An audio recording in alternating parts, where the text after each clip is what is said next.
have to get after it tonight. Yeah, absolutely. If Brookhaven loses, season over. Northland loses, season over. But the thing that Brookhaven has going for them, if they win, they may get a chance to host a playoff game. It's the City League North Division here on CSN, and we'll have the kickoff right after this timeout.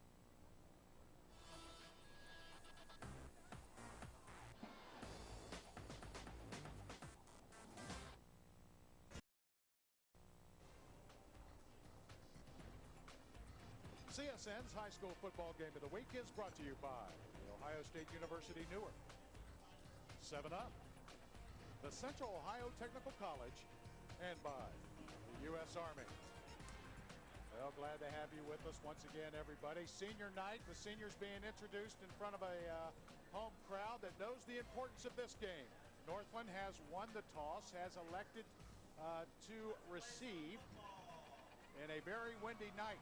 And we'll have more on that with Matt Waddell here in a moment.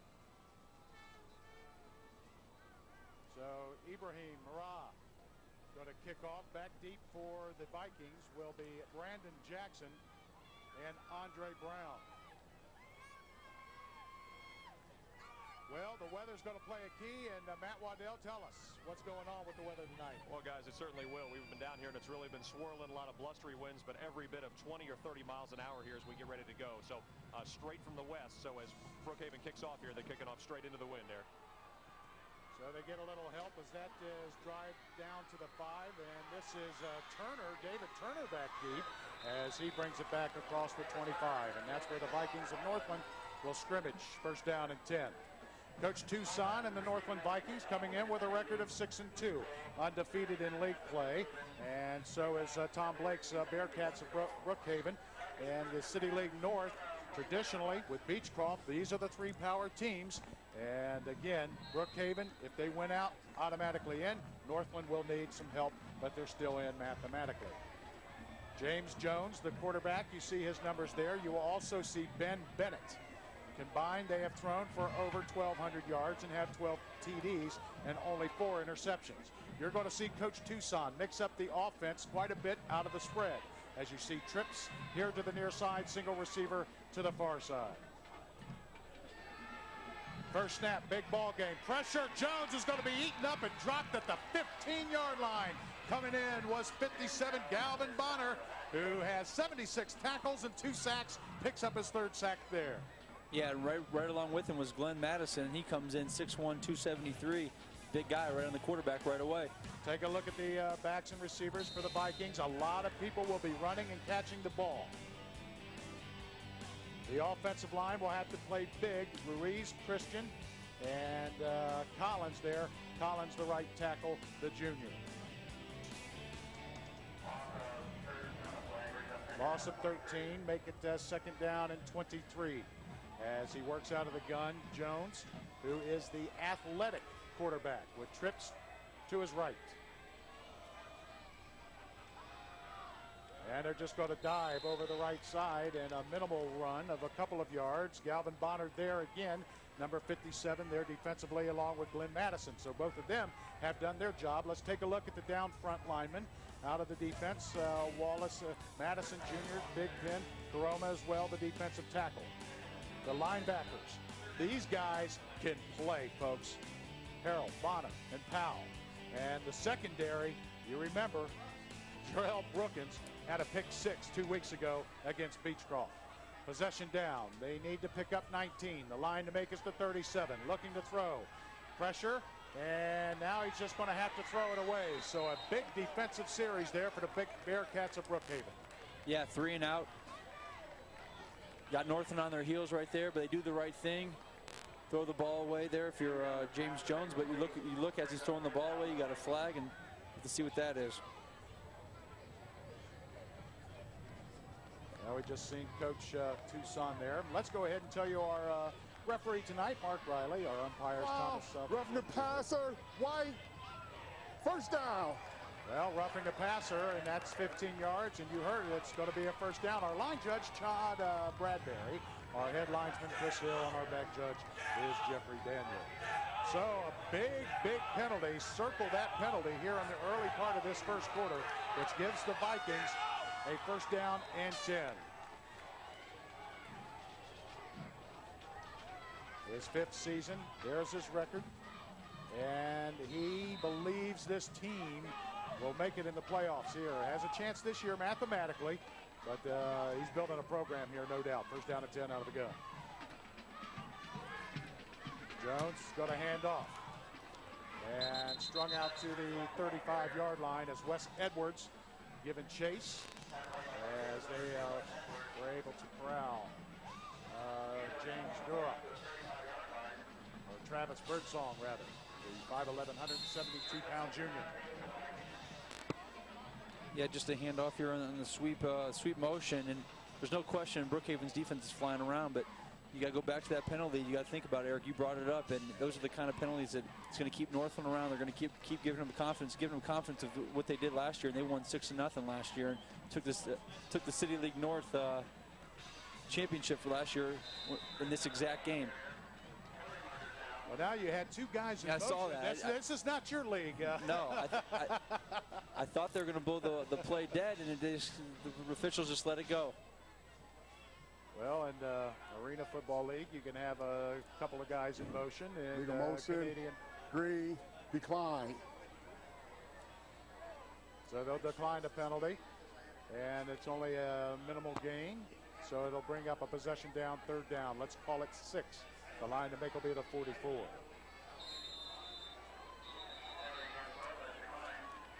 Again, working out of the gun, James Jones, the junior, 6'3", 170 pounds. And Coach Toussaint said he is very, very athletic. You will also see him as a wideout when Ben Bennett comes in, the quarterback. He has trips to the bottom of your screen, stacked up there at the 35. The linebackers are going to play in pass coverage. That swing pass is complete. Chris Tucker, and Tucker is going to be close to a first down out of the backfield, and he ran it over there on that far side, and he's close. Dion Miller, what do you have for us? Well, Matt, you were mentioning that 6-0 overtime loss that Brookhaven suffered last year to Northland, cost them the City League Championship as well as a playoff berth. Coach Tom Blake told me before the game he hopes that loss serves as a chip on his team's shoulder tonight. He said, I hope it's eaten at their guts. It certainly made me sick to my stomach for the last year, so I suspect revenge was a part of that pregame pep talk as we head into the all-important Week 9, guys. Well, thank you very much, Dion, and happy birthday, dear. Dion's birthday was yesterday, and we all celebrated with her, and all the CSN staff was there, and just does an excellent job, and we look forward to seeing Dion with Ray Crawford on Sports Columbus just weeks away. And that punt's going to go straight up in the air. Is going to be marked dead at the 42-yard line. So Brookhaven, who really takes advantage of short fields when they get an opportunity, are going to have a short field for their first offensive scrimmage of the ball game. 8:38 first quarter. Northland got a first down via the penalty, the roughing the passer, and then was held. It was a little swing pass to Chris Tucker. Tried to turn the corner, but was ridden out of bounds a yard short. And with that punt now, Brookhaven will scrimmage first down and 10 from their 42. The quarterback, Quante Braswell. A very good quarterback. Look at that touchdown to interception ratio. That's not too shabby. Just under 1,000 yards. What he's asked to do from Coach Tom Blake is let's just not make a mistake. Let's just, he's not forced to win the games. Don't force it and lose the game. Do a little reverse. Dominic Johnson. And no, actually, they faked that reverse and actually put it there in the middle of the field. Fumbles the football away, and Northland comes up with it. So a little trickeration goes for naught. And Northland comes up with the football. Wow. Yeah. Let's take a look, because this one had me fooled. Quante Braswell fakes the reverse, keeps it, and then just gets tattooed right there, and then the ball on the ground. Let's take another look at this. And I mean, just gets hammered right there. Who is that? What's that number? Oh, what a stick there. Let's see who that was, and don't have him listed there. Do not have the 85 listed, so we do apologize. First down and 10, though, for the Vikings. Scrimmaging at the 42. Out of the gun, high pass. Jones able to get it down. His first pass is complete hauled in. That is David Turner. Turner turns the corner, has 12, 13 yards as he goes out of bounds at the 30. Yeah, nice throw here by James Jones. Just a nice little underneath route. And they got a little momentum now, right now. You look at David Turner right there, 5'11", 178-pound senior, makes a nice catch, gets across field, catches a couple blocks, and gets the first down. But the defense created some momentum there, right there, by getting a turnover, getting field position. Take another look out of the gun, and I thought I heard a whistle when that play was going, and I wondered if his knee was down or what was going on. But the play stands. First down and 10. Second possession for the Vikings. Jones again, and this time maybe a little delay or a shuttle of some feet there. False start. Yep. Green. Well, Mark Riley saw that. Usually when you see a false start, that's usually the referee's call there, and the linesman as well. So both of them are able to check out the line of scrimmage as you take a look at Tom Blake in his 5th year. Oh, remember that state championship, the first city school out of Cleveland or Columbus or Cincinnati to win a state title at Division II. The very next year, they moved up to Division I. And Tom Blake wants to get his troops back into the playoffs, and a win here will go a long way into accomplishing that. First down and 15 after the penalty. And Jones continues out of the gun, looks here near side, swing it out, incomplete over the head of his intended receiver out of the backfield as he was looking for number 25. That's Alfred Buster Geiger, who's the 5'6", 140-pounder. Want to tell you that the first quarter here on CSN's Game of the Week is brought to you by the National Scouting Report, professional guidance for your student athlete as they explore the next level. And we encourage you to get a hold of them. And my good friend Terry Mallory is doing an excellent job with the young people, is helping them find some scholarships for some of the kids that may not be going to Division I programs who still have a chance to get an education with their athletic ability. That's what National Scouting Report is all about. Second down now, and let's call it 19. Keep the ball on the ground. Run Buster Geiger right up the middle, and no, he pulls it out. That's actually James Jones as he pulls the football away and gets a huge gain and a first down as he picks up about 28 yards. Well, Eric, you were fooled, and so is everybody Yes. on Brookhaven's defense there. And James Jones, the athletic quarterback, as you mentioned, the guy that uses his legs well, pulls the ball out on an underneath handoff, fakes the whole defense off, and picks up a big 2nd and 20. Which that's tough. That's a tough conversion right there. You don't have too many plays in your playbook when it comes to 2nd and 20. All righty, Matt Waddell, what do you have for us, buddy? Well, guys, no question about it. The coach Tucson wanted early momentum in the sideline into the game. We saw that exact same formation on the first play, guys, but they switched out of it. 4 on the same tight side, and Jones was all alone to go the other way. So a lot of emotion on that Northland sideline. Motion here on the near side and being dragged down for a loss. Wes Edwards comes in and eats that play alive. Nowhere to go. Yeah, Wes Edwards early has been all over the field. It's his 2nd tackle on the night. Take a look at him there, 5'9", 185-pound senior. And one thing about Brookhaven's defense, they're only giving up 11.5 points a game. And that's why they've had so much success this year, is because the defense has been so strong. And that's what Coach Blake's kind of been hanging his hat on. He understands that they have a powerful offense, but this defense is strong as well. So they're certainly not going to bend right. They're going to bend a little bit, but not going to break. Now Ben Bennett is now the quarterback, number 7. James Jones now flanked out wide to the left. And now you have motion toward the formation, play fake, and being eaten up in the backfield is Bennett. Pressure again. Wes Edwards was bringing the heat, number 2 again. Yeah, it looked like there was a little miscommunication there by Ben Bennett and his running back. I didn't see that. You can see by his reaction there was some kind of confusion. He did the right thing, though. Let's not try to make something happen. Just get down, run another play. Don't try to do too much. Maybe create a bad play and a turnover. Just get down and live to play another play. So third down and about 20. The line to make is going to be the 7, looking to throw. That pass over the head of a very open James Jones, and it's going to be 4th down. Yeah, and James Jones was definitely open there. Ben Bennett trying to hook up with him. James Jones stands 6'3", 170. He's a big target. Well, was that pass tipped at the line of scrimmage? Look, it just got right around that defensive lineman's hand. Just Almost barely. got tipped, but sometimes that's just enough. So now let's see if Coach Toussaint's going to play field position here. Is he going to give it a go on 4th down? Yes, he's inside the 30, no doubt. That's a very good place to go for it on 4th down at the 27-yard line. But they still need 20, and they need to get to the 7-yard line. So Bennett looks to throw, has pressure, avoids it as he rolls out wide open in the end zone. I believe it's a touchdown. Yes, it is. David Turner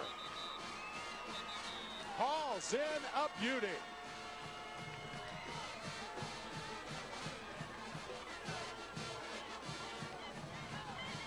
And what a nice play by James Jones. Had a little pressure up the middle, used his legs to avoid the rush, keeps his eyes upfield and hits that guy right there in the back of the end zone. Turner, the first touchdown of the night.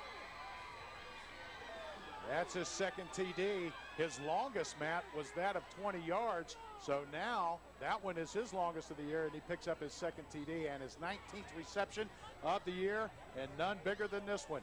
As you mentioned, Bennett rolls it out and finds David Turner right there. And he's still on the ground. Came down on that shoulder, maybe a little tough. But he's okay. Yeah, Turner did a good job making that catch. Body control. Ball was thrown a little behind him, but made sure he made the catch, understood he was in the end zone, and all he had to do was catch it.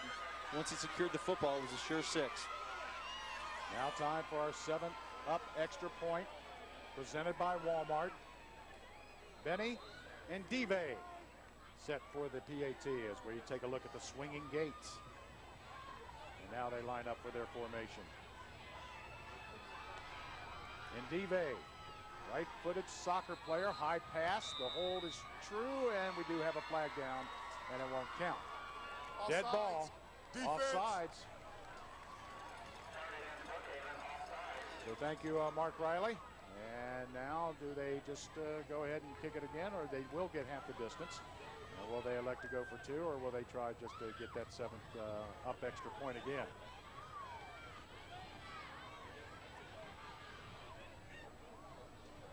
So they will line up for the PAT. Good pass, good hold, and the extra point is through. So our first score of the ball game at the 6:11 mark. Northland on their second series gets the turnover, and they capitalize. They're on top, 7-0.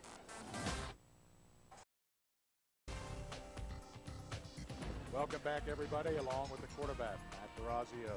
I'm Eric Thacker. We're also joined by Matt Waddell and Deion Miller, also on the sidelines with us on a windy night of football here in Columbus in the very important City League battle, as both teams undefeated, and Matt Waddell has an injury report for us, Matt.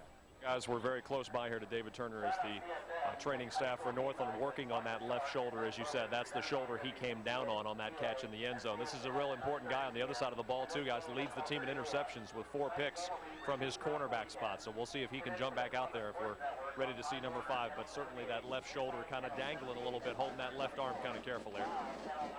A lot of green paint on the noggins of all the Northland Vikings here. I don't know if that was for the seniors or what. Let's take another look at this as he was able to find the football and then just landed on that shoulder there coming down. But a big catch. That's tough sometimes because, you know, you're looking one way, then you have to come back, have to fight the lights, come back and find it and haul it in. Little pooch kick at the 25, fielded by the up back. And this guy, Cameron Gunnell, is dangerous in the open field. We saw him a couple of weeks ago. Runs it back like a return specialist other than an up back. And once again, Brookhaven will scrimmage in good field position at the 32-yard line. Let's take a look at the Brookhaven offense. Rodney Stewart, one of the best tailbacks, not only in the city but in the state. Johnson is a fullback that'll hit you. The offensive line is very physical, not tall, but they're big.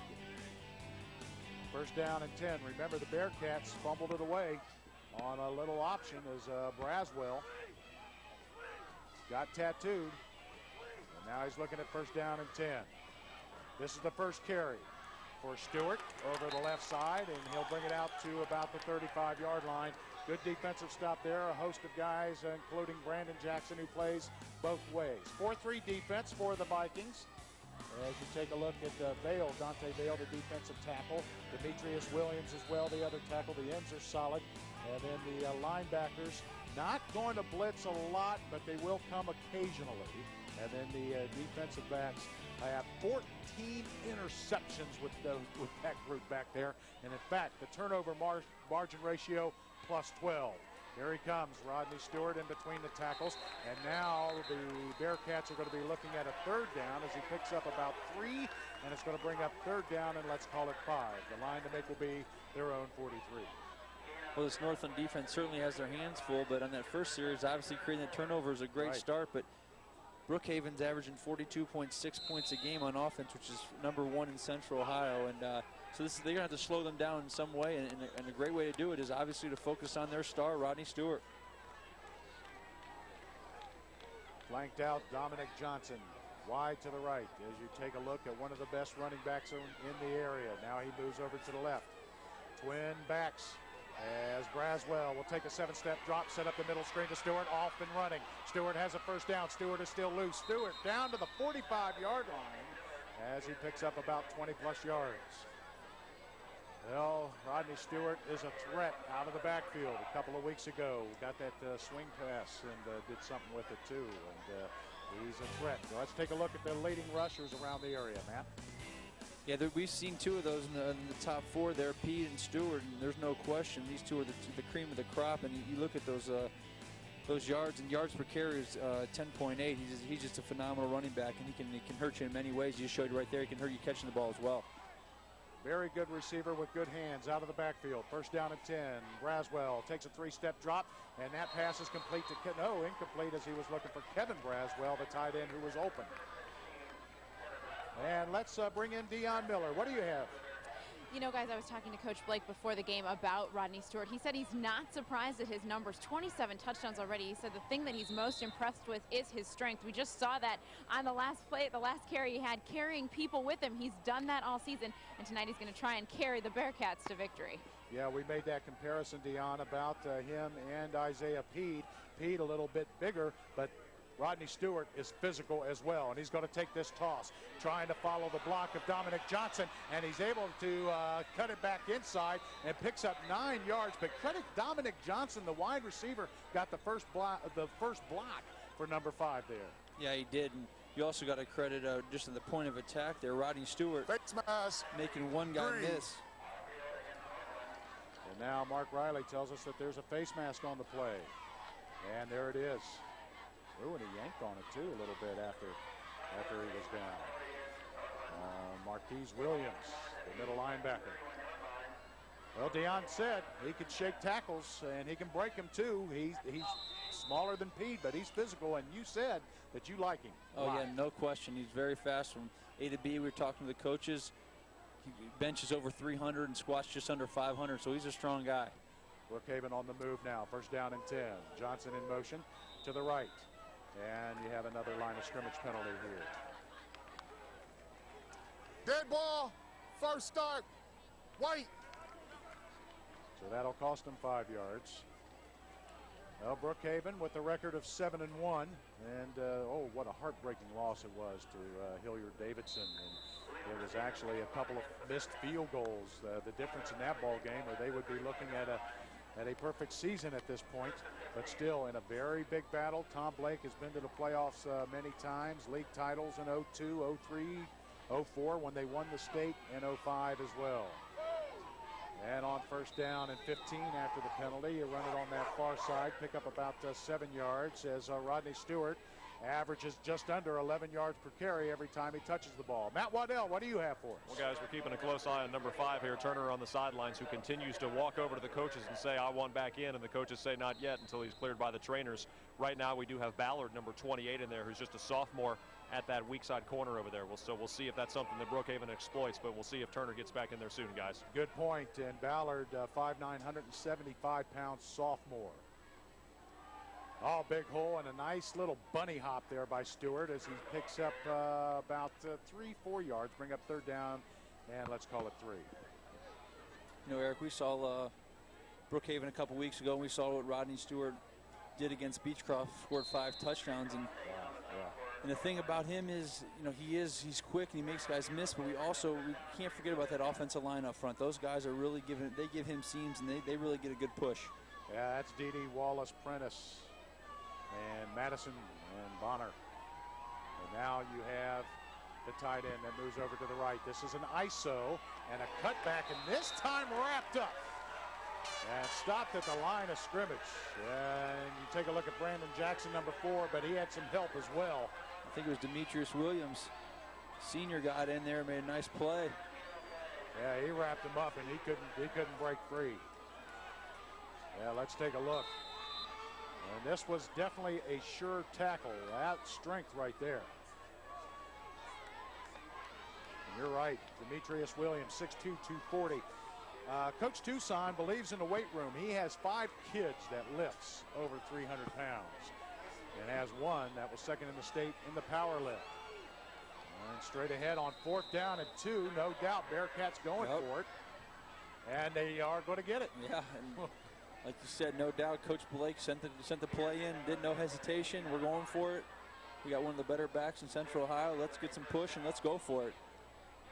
Well, after they move the sticks, the clock will start running. 1 minute and 40, first quarter. Tom Blake getting a nice offensive series here. After they fumbled away their first series, they trail 7-0 as Northland was able to hit a pass from Bennett to Turner that covered almost 30 yards. First down and 10. Tight end moves over to the right. You have a slot receiver out there as well. Single back twins here near side. Stewart's going to try to run over that right side. Breaks a couple of tackles and has close to 10 yards before he's ridden out of bounds. Wow, this guy can just move a pile, can he? Woo. He's got patience too. We forget about that. He sits behind those offensive line and he puts a hand on one of their backs. They drive their feet. He's driving his feet, and as you mentioned, just over 10 yards per carry, and he got it right there on first down. Quentin Jones, a big 6-foot sophomore at 294. Let's take a look at some of the touchdown leaders, Matt. Once again, Rodney Stewart's up there, 27 touchdowns, and he's right there with Pete, another guy we saw leading the pack, and these two are kind of battling out here in the City League, and they're 2 phenomenal players. Spread the field out, first down and goal. Fake the toss, look to throw, and now he will get away from the defenders, and he secures the football. Looks like it was loose there for a moment, but coming in and getting the big sack is Chris Tucker, who plays both ways for Northland. Yeah, Chris Tucker was one of the Vikings in there. Big number 77, Mike Christian, was in there too. Senior, 5'11", 270. You'll see him jump on the pile there. He had a hold of Braswell right away, and he's kind of a bunch of them are meeting the ball. And that's if you're a defensive coordinator, you got to be happy about that. Second down and goal. Now you bring in the tight end on the left, and you have the back split. Run a little delay draw, and chased down from behind and wrapping him up right on the back. How about that play from Virgil McClendon, who came in with 23 tackles tonight, the senior at 6 feet 190. And this defense is playing with some passion right now. Absolutely. They're only giving up 16 points a game themselves, and that's why they're 6-2. And as you mentioned, McClendon comes from the backside there and runs down Stewart, and they're making it difficult for these Bearcats. And they're going to take a timeout on third down and goal right at actually it's the end of the first quarter. The first quarter clock expires. So time for Coach Tom Blake to talk about an offensive play. Northland has stiffened here inside of their own 10. They're on top, 7-0 on the CSN Game of the Week. We are Local Sports Now. Now we'll move down the field, and Brookhaven knocking at the door, but they're looking at a third down and goal as the Vikings of Northland. The defense has stiffened, and Rodney Stewart has found the running tough on the last few plays. He knows it's going to be tough. He knows every defense is going to be focusing on him from here on out, and he's going to have to be tough. But at the same time, Coach Blake knows that Quante Braswell is going to have to do some things himself. He can't fumble like he did in the first series. He's going to have to lead this team, and as you said, try to play a little mistake-free football and try to lead his team to a victory, knowing that Rodney Stewart's going to need a little bit of help. He can't do it all himself. Well, Brookhaven wants to get to the playoffs. They're going to have to beat this coach here, and he's a fine one. We really did enjoy our visit. I know all of you did. Coach Tucson, from Dayton, Ohio, and played there. That pass is incomplete. Had it, lost it, almost had it again. And that was Demetrius Johnson, the fullback. He just couldn't haul it in, and it's 4th down. And Tom Blake, I'm sure, probably going to go for the 3 points here as you take a look at the incompletion. Yeah, just a little waggle pass at a back in the backfield. Braswell underthrew it a little bit, but certainly a catchable ball there for Johnson, and then just kind of misses it. If I don't know if he catches it, even gets in, because Northland's defense has really been stingy here in the red zone. Ibrahim Marab to try to tack on 3. This is a 27-yard attempt from the far hash.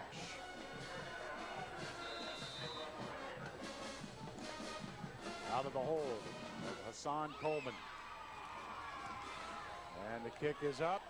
Is it long enough? No, short. So the Vikings turn Brookhaven away. Wow.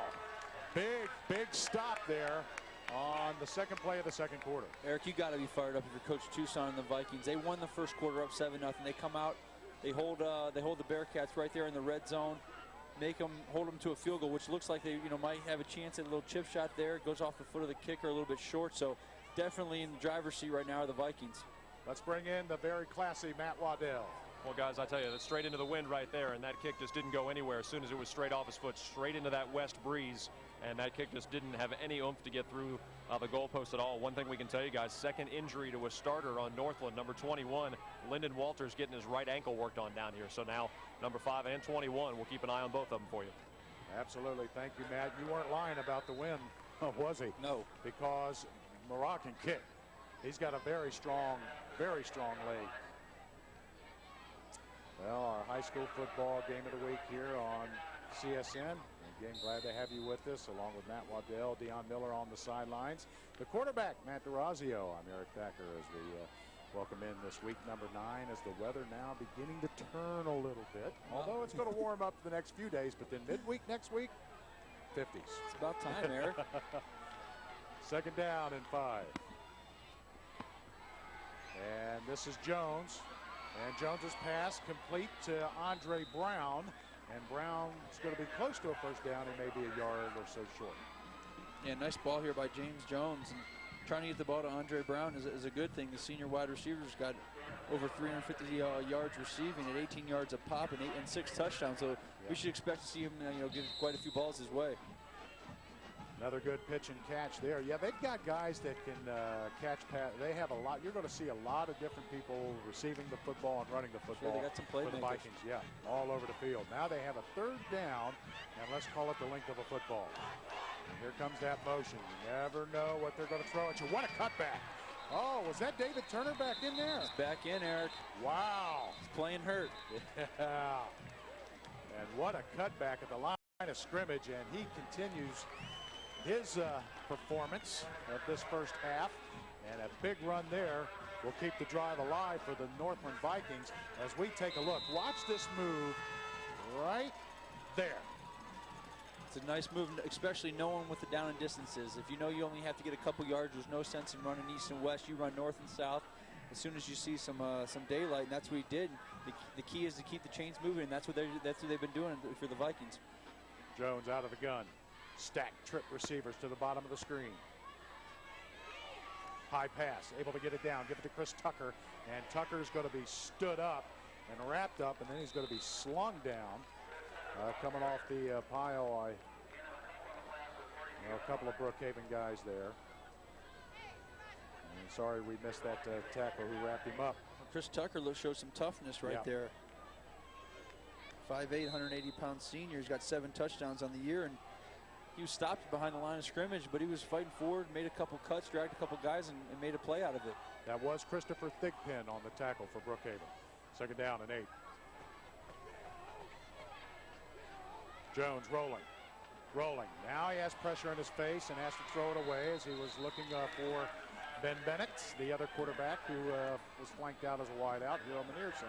Eric, the one thing I like about James Jones, twice they've rolled out to the boundary.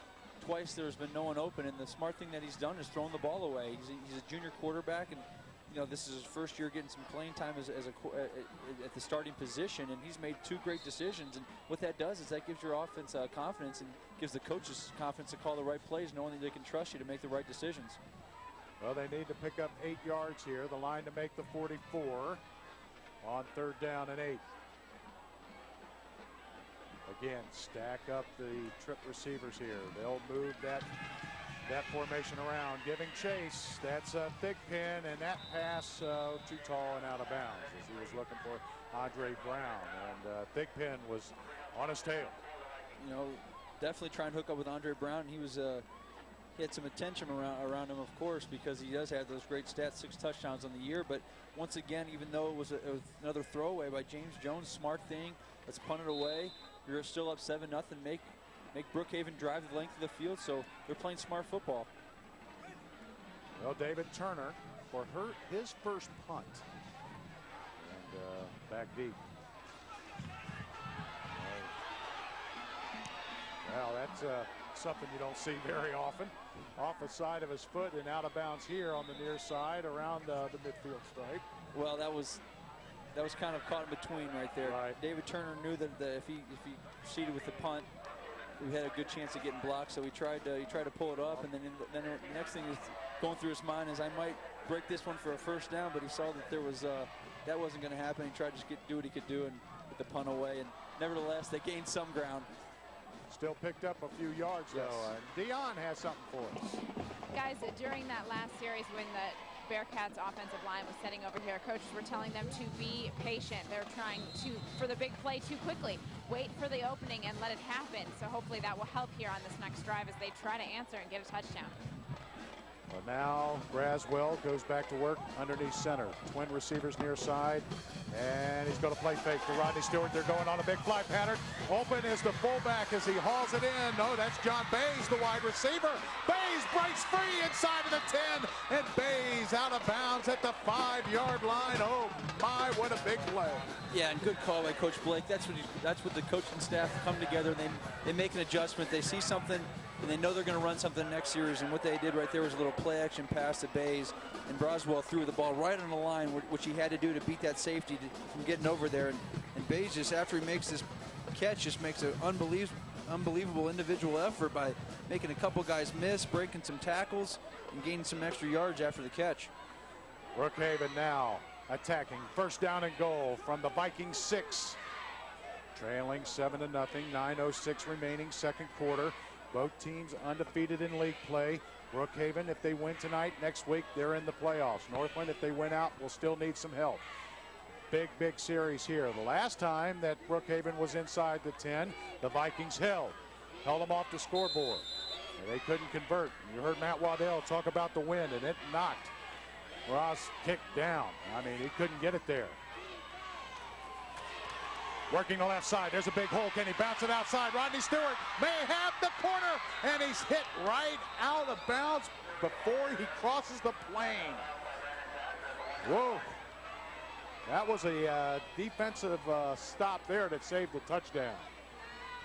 Really, Marquise Williams over there trying to race him down, and that's what you call not giving up. Because Rodney Stewart's got some wheels, and he did the right thing by bouncing it outside, had that pylon in his sights.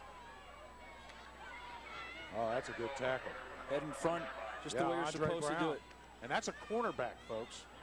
That's a corner wrapping him up and hitting the very outstanding Rodney Stewart. Second down and goal. Now you bring in an extra 5-6 tight ends. And it's going to be a dive right over Aquante Braswell over the left side, which is Donald Prentice and Travani Wallace. Yeah, and that's a nice little answer right there for the Bearcats. Put together a little play-action pass and get the ball back to your star, Rodney Stewart, and use your quarterback to run it in. A nice little combination of plays right there, and all of a sudden they're back in this football game. And what they were trying to do is, as Dion was saying, trying to stay patient, as Coach Blake would tell them to do, stay patient and just stay in this football game for 4 quarters. The 7-up extra point brought to you by Walmart. Hurrah. That kick, no doubt about that one, is up and through. So we're locked up at 7 at the 8:52 mark in quarter number 2 as we take another look at the quarterback dive as he follows Donald Prentice and Trevante Wallace and scores from a couple of yards out. And Matt Waddell, what do you have? Well, guys, on the very first play of that offensive series, it was the young corner Ballard, 28, who was still out there on the field for Turner on that play, and he bit on the first part of that double move, and he went right by him. You could definitely see the inexperience with Turner out there.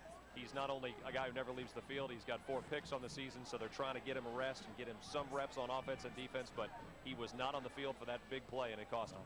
Yeah, no doubt there. That's an excellent point. And he's a punter. Don't forget that, too. He's an important guy. Well, Turner hauled in that, what was it, 28 yards touchdown very pass. nice As catch. long was 20. And that long of 20 was not a touchdown reception, but that one, his longest now for this year was. And now Murrah ready to give this football a wallop, a little low liner, and it's going to go out of bounds. So Northland's going to have excellent field position again. And want to bring in Matt Waddell here and talk about that wind. Is it still blowing, Matt? Is it still gusting that heavy? It definitely is, guys. Again, straight from the west. So it starts to fade in spots a little bit, or maybe it's just 8 or 10 miles an hour, and then it'll gust right back up to maybe 20 or 25 miles an hour, like it was when that short field goal came up short on that play. So it was big that Northland got the first points of the game. But the wind is certainly a big factor, and looks like it's going to continue to be, guys, again, blowing straight from the west right now. Well, definitely gusty, 61 degrees. We expect it to dip to about 55 by the end of this ball game, and 14 miles an hour, but then the gusts. And again, it's going to warm up here in the next few days, but then midweek next week, the forecast is it's going to get back down in the mid-50s. Put your long underwear on here. There you go. Or maybe get your Hawaiian shirt out. Who knows? This game last year was 6-0. Northland won, and we're locked up at 7 at the 8:51 mark here in the second quarter. Murrah's kick after they move him back as they elected to try to set up a return here, and that's still live. Now they're going to do a little bit of a reverse, and doesn't fool Brookhaven there on special teams as they're able to knock him down there at the 30-yard line. How about special teams play from Brookhaven? And that was Hassan Coleman there getting down there. Let's take a look at the scoring drive that covered 54 yards, 3 plays, and only took 24 seconds off of the clock as we're tied up at 7. Well, we knew we were going to have a good one, Eric, and they're giving it to us tonight. Yes, they are. This means a lot out here. City League North Championship and those playoffs. That's what you're working those summers for, those long, long summers. And now they got a chance to do it. Take a look at Jones there, 6'3", 170-pound junior. As he's going to work, and he's going to hand it off. This is Norman the Storm Pitzer. And Pitzer gains about 2 or 3 yards. Yeah, they got Storm, Buster, and then Chris Tucker. They got 3 nice running backs that they can carry the ball well. Absolutely, and their receivers as well will also run the ball out of the spread when they come into motion. So as we mentioned, even though they spread the field, they run it quite a bit with a lot of different formations out of it. Second down, and let's call it 7. So take a look at the linebackers. So far being patient. Now here comes a blitz on the outside. Steps up, throws, complete as he finds Andre Brown, and Brown fights ahead and will have a first down across the 40 out to the 41-yard line. Heads up running after the catch by Brown. Well, he's a big playmaker, 18 yards a reception. The one thing they're working on over there is Julius Miller, number 9 for Brookhaven. They got man-to-man coverage out there, and they're just running that 5-yard stop. And last time they only got 5 yards out of where Julius Miller came up and made a nice tackle, but this time Andre Brown got away. So that's the matchup we're going to have to look at the rest of this game. Alexander Johnson, number 20, has now come in as another wideout. We told you there is a lot of them. Ben Bennett is flanked out here to the near side. Jones out of the gun. Nothing happening there. How about Calvin Bonner, the junior, there on another big defensive play from his defensive tackle position. And Matt Waddell has a special guest. Matt? Guys, thank you very much. The American Red Cross Volunteer of the Week. I'll be sure and get this right for you. Lisa Galarno-Belisle, thank you so much for joining us. And your 5th year working here at Northland. Tell us a little bit about what you do and how important the public schools are for you. I enjoy the public schools. My kids have enjoyed them. It's a good activity. The boosters are a good activity. We support all of the athletics with the football proceeds. And I've been a band parent for 5 years. And my kids are in the band and also in athletics. And we enjoy it very much. And volunteering should be a part of everybody's life. And it's my time now. In your first year as president of the Athletic Boosters, tell us a little bit about your kids, too. I know we were talking that your daughter's a freshman at OSU. I just graduated my daughter from Northland and all the way through Columbus Public Schools, and she's now a freshman at OSU, and my son is a junior here at Northland and doing fine, doing great. We appreciate your time. Thanks so much for joining us. Guys, back up to you. Well, thank you to both of you. To find out how you can help save a life, go to bloodsaveslives.org. And we're looking at an injury to one of the Bearcats on the field. Don't know who that is there. But, so while they attend to him, we're going to go ahead and take a timeout. We're tied at 7, the home of the Vikings, Northland High School. 6:29 left, first half.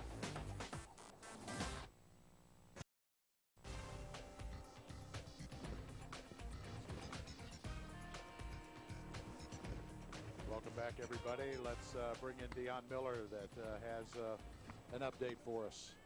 Yeah, guys, the injured player there was Trevonte Wallace, which is a dangerous thing here for the Bearcats. He plays both sides of the balls and does so absolutely very well. There are a lot of guys stretching out over here, so perhaps it was just a cramping issue. We will keep an eye on that as we continue here in the second quarter, guys. Jones flushed, needs 9, and alertly throws it away. And now you have a late flag, and that came out of Mark Riley's pocket. Was there a late hit or an intentional grounding? No, it's intentional grounding to call. Let's wait for Brownie, Green, lost it down. Well, there you go. And that's a big one. So now you're going to have to punt it away. I like Coach Toussaint's offense. I really do. And spending time with him, he said, I'm looking at spreads from all over the country.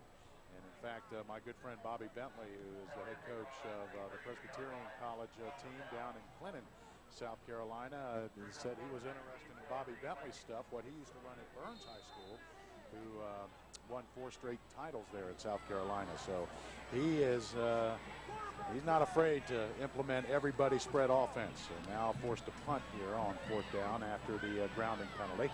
It's going to hit and go out of bounds, and no chance for a return there. So Brookhaven, who tied the ball game up on their last possession, will scrimmage again at 6:06 left, second quarter. Yeah, and that was David Turner on the punt there. Now we're going to see if he's going to come back, and on defense, that's going to be a factor. Obviously, he's been a factor on offense with the touchdown catch. Special teams-wise, he's a punter, but with that injury defensively, he could definitely become a factor, as Matt Waddell pointed out a couple times. So now Quane Braswell now get ready and run his offense. And again, they tied it up on their last series.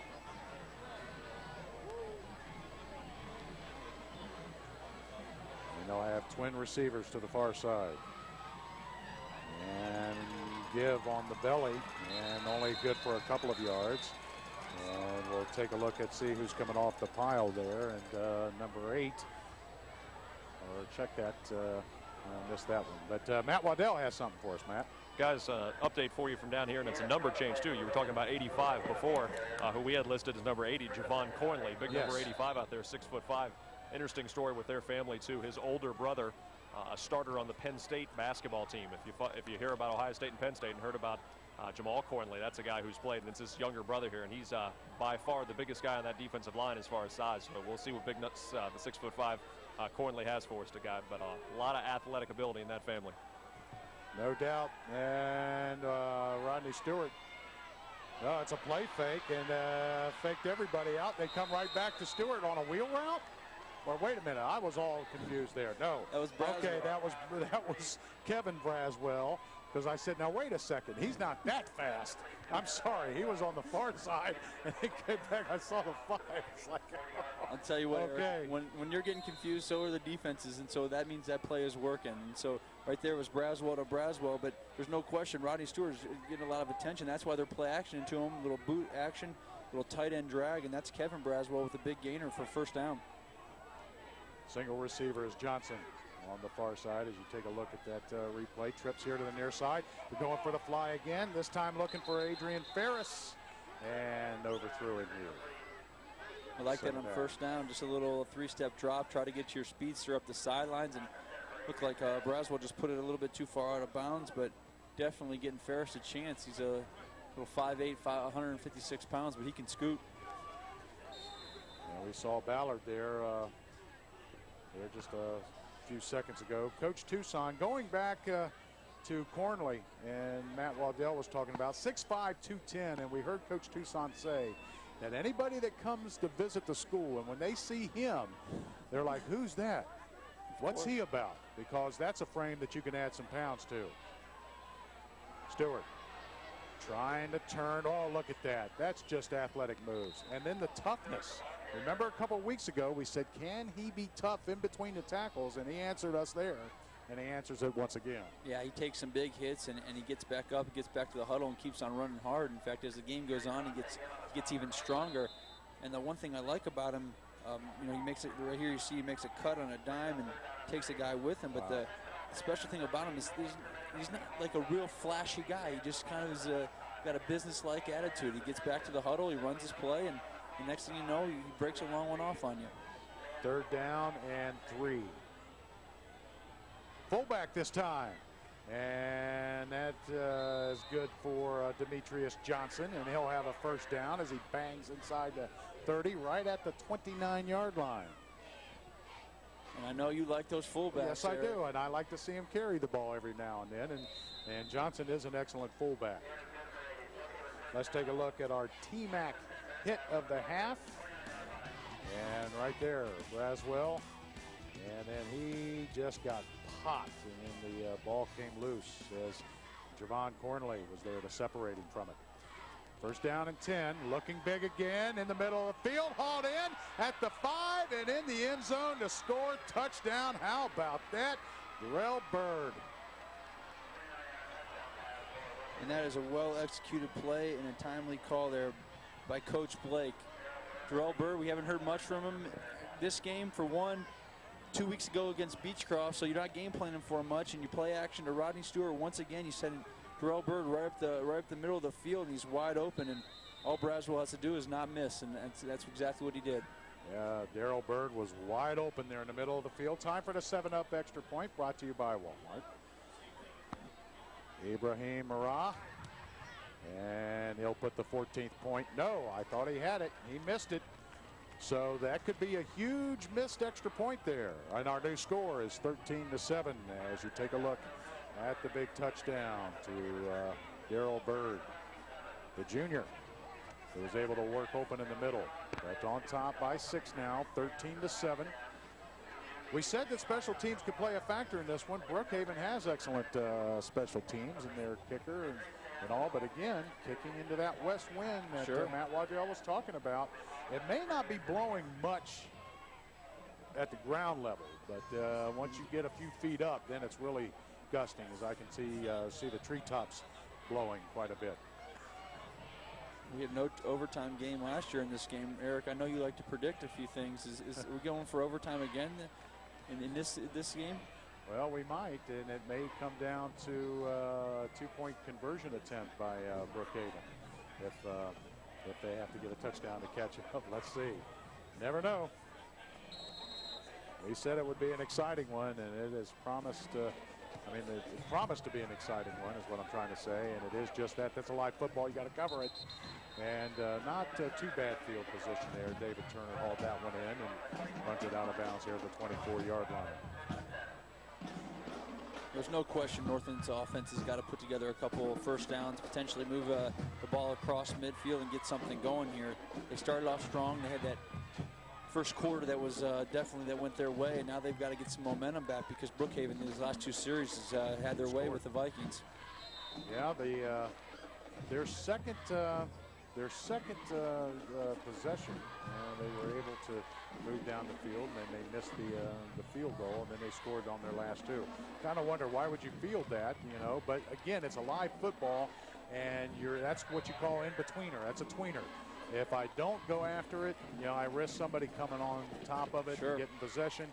If I do field it, I'm going to go out of bounds and you know, be short of the 30. So yeah, it's one of those that you do.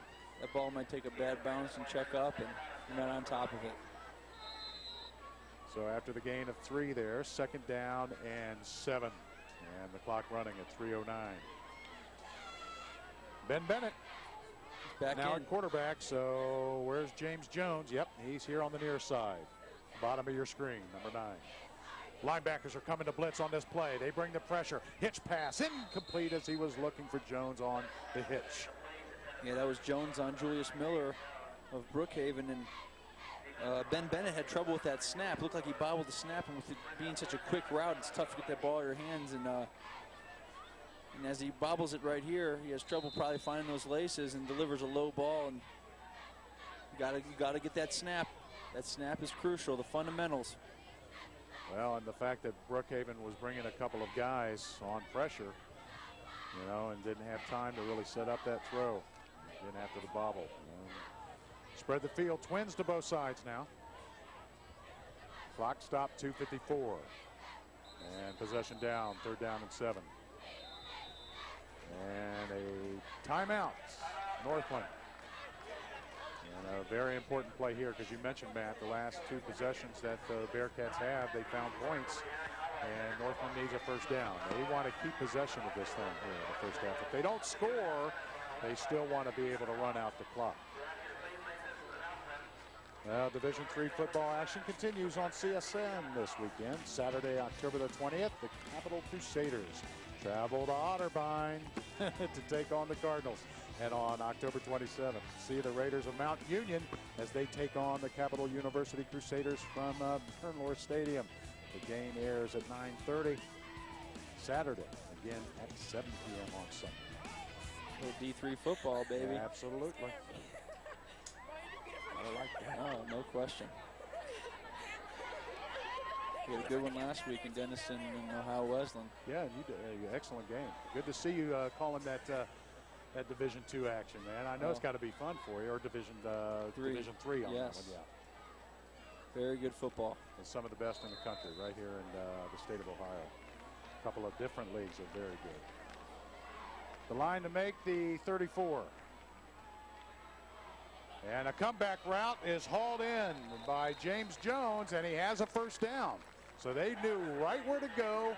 They knew where the stick was, and that was a design play after the timeout all the way. Yeah, and I like that the coaches stuck with it, right? The play before is identical play. The first play, Ben Bennett struggles with the snap right there. He gets the snap clean and delivers a nice pass, and he's going to his big target out there, James Jones. And like you said, they got right to the sticks, knowing you only needed a certain amount for the 1st down. Let's get it. And that's what they did. Clock running, 2:34. Twin receivers both sides. And Bennett continues to handle the helm at quarterback. Now you have motion in Brown, and he'll make it trips here to the bottom of the screen and run a little dive with the lone tailback, and it didn't fool Brookhaven at all. Coming off the pile is Donald Prentice, the senior at 5'11", 290.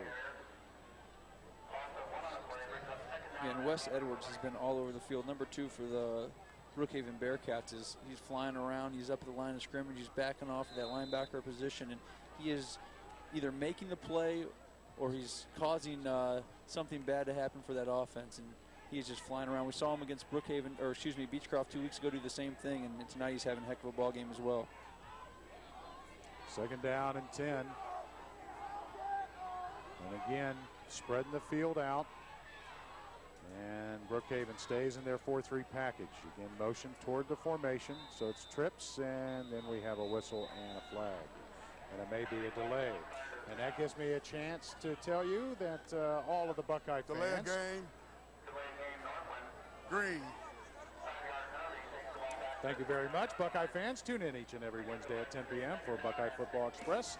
Join Ray Crawford and Deion Miller and Gary Berry for weekly highlights, analysis, and interviews as CSN takes you inside the 2007 season. Buckeye Football Express, Wednesdays here on CSN. After the penalty, 2nd down and 16. The line to make is just over the 45. A minute and 33 seconds remaining, trailing by 6. That pass intercepted, and look out, Wes Edwards is gone. Another pick 6 for Brookhaven. This time, Wes Edwards jumps the route and takes it all the way back. Yeah, and we were almost at the same exact point 2 weeks ago in Beechcroft, and Jarrell Brookins did the same exact thing and completely changed the momentum of the game. And this time, Wes Edwards on cue, as I mentioned, he was all over the field creating plays, and right there steps in front of a Ben Bennett pass, and right when he picked that off, you knew it, he knew it, everybody knew it. If he doesn't fall down, he's scoring 6, and that's what he did. Well, that was the play that broke the back of Beechcroft 2 weeks ago, and you kind of wonder, with only a minute 23 left before halftime, if that's not a will breaker or a heartbreaker there. I know there's still a lot of football left to be played. Now they're going to go for 2, so your 7-up extra point is actually going to be the 8th point, brought to you by Walmart. And Rodney Stewart is flanked out, way out to the left. I mean, he's way out on the far side. And we have stoppage in play and a timeout, Northland, as they wanted to discuss this 2-point conversion. Yeah, Coach Tucson probably saw the same thing you saw. Rodney Stewart wasn't in the backfield. He was all the way on the opposite side of the field, lined up at receiver, so he called timeout, and he's going to try to set up a game plan for that. Well, there's Edwards. And Edwards, he jumped this route all the way. And just nobody there. Yeah, nothing he read but green grass, yeah. And there may have been some miscommunication there by Ben Bennett and his receiver, thinking his receiver's going short, and his receiver, I think it was Andre Brown, ended up going deep. And when that happens, that's the result. Interceptions for touchdowns. That is the first interception, folks, for Bennett this year. Ben Bennett, that is his first. 7 TD passes he's thrown, that's his first. So, Matt, you may be right on it. It ran a route wrong. You know, not to put blame on anybody. No, not at all. But he's a quarterback that hasn't thrown any. That's his first pick. So, apparently he knows what to do with the football there. Well, if you're coming from a quarterback, it's usually the receiver's fault anyways. Stewart still flanked out wide to the left, and he is going to have single coverage over on that side. And Quande Braswell going to work underneath center. Tied in on the right, looks that way, throws middle, tipped at the line of scrimmage, and incomplete. And I believe that was That was Dante Vale. Yeah, very good. Dante Vale, number 34, gets his hands up there. The senior at 6'2", 260. And got his paw up there and knocked that thing down. It's a tough guy to throw over. That green hair as well. They all put that green hair on there. That middle was open too. He doesn't get those hands up. That's 2 points. Yeah, Vale did a nice job right there getting his hands up. Knowing if you're not going to get to the quarterback, what you do is you get your hands up. And right there, 18 tackles and 1 sack, and did the smart thing right there.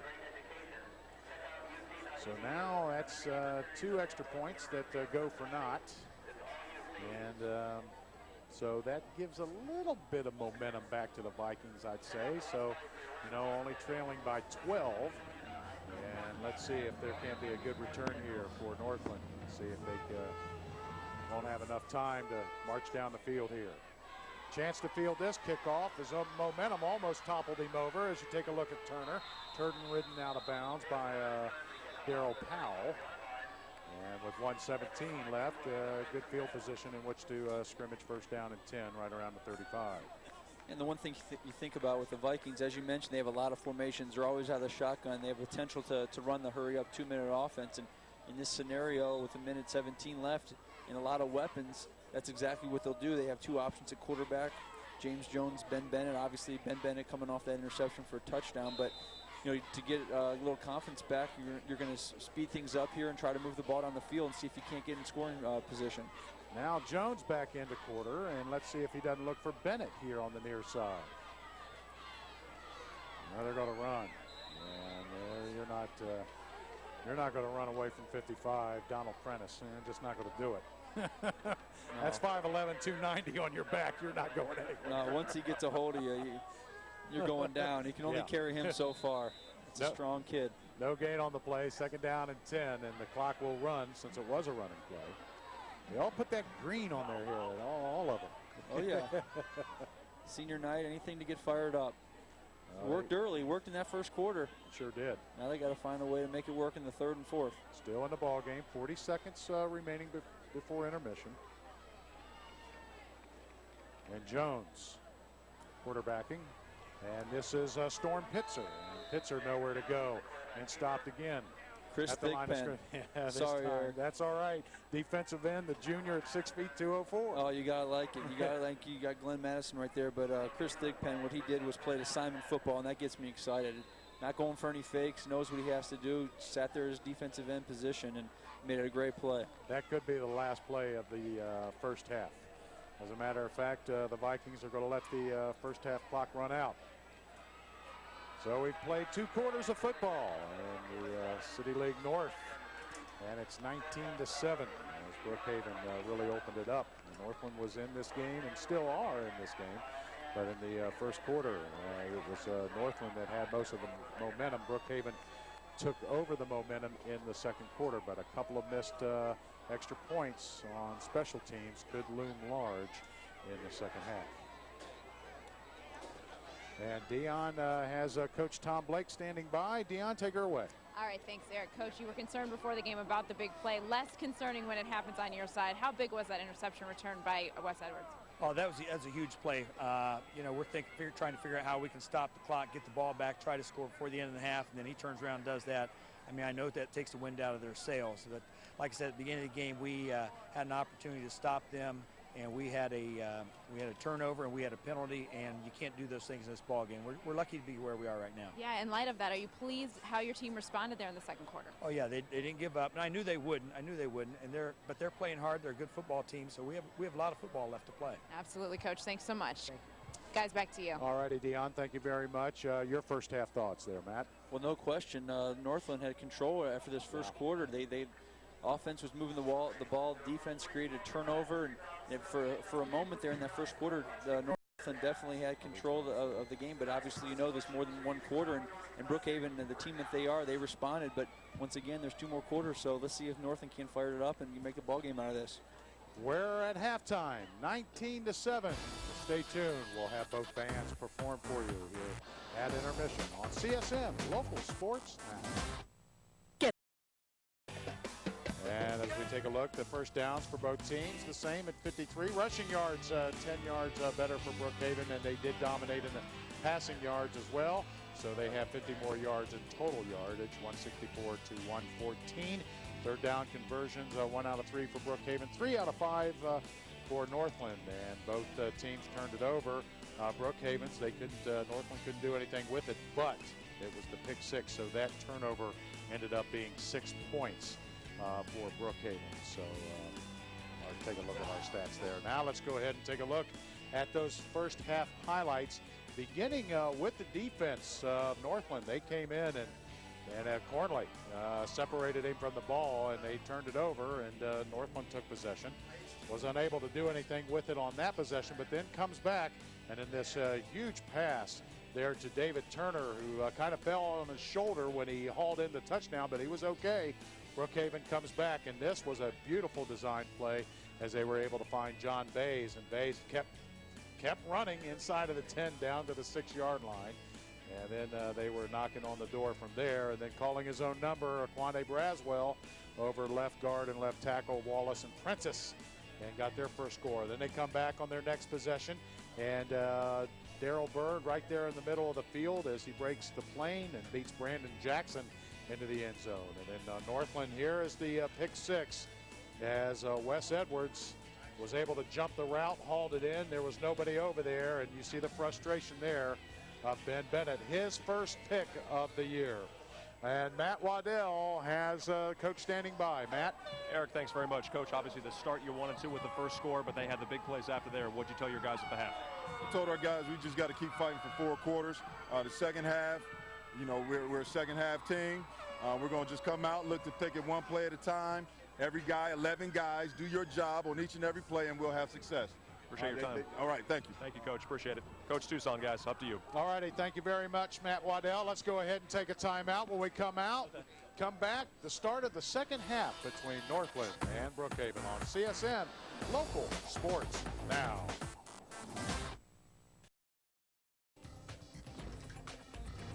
Northland High School, the venue for high school football game of the week here on CSN, along with Matt DeRazio, Matt Waddell, and happy birthday, Dion Miller. I'm Eric Thacker, and again, glad to have you with us. A very important City League North game, and Brookhaven, who has won league titles in 2002, 3, 4, and 5, didn't win it in 06. They were upset by the Vikings last year, and now trying to recapture that league championship.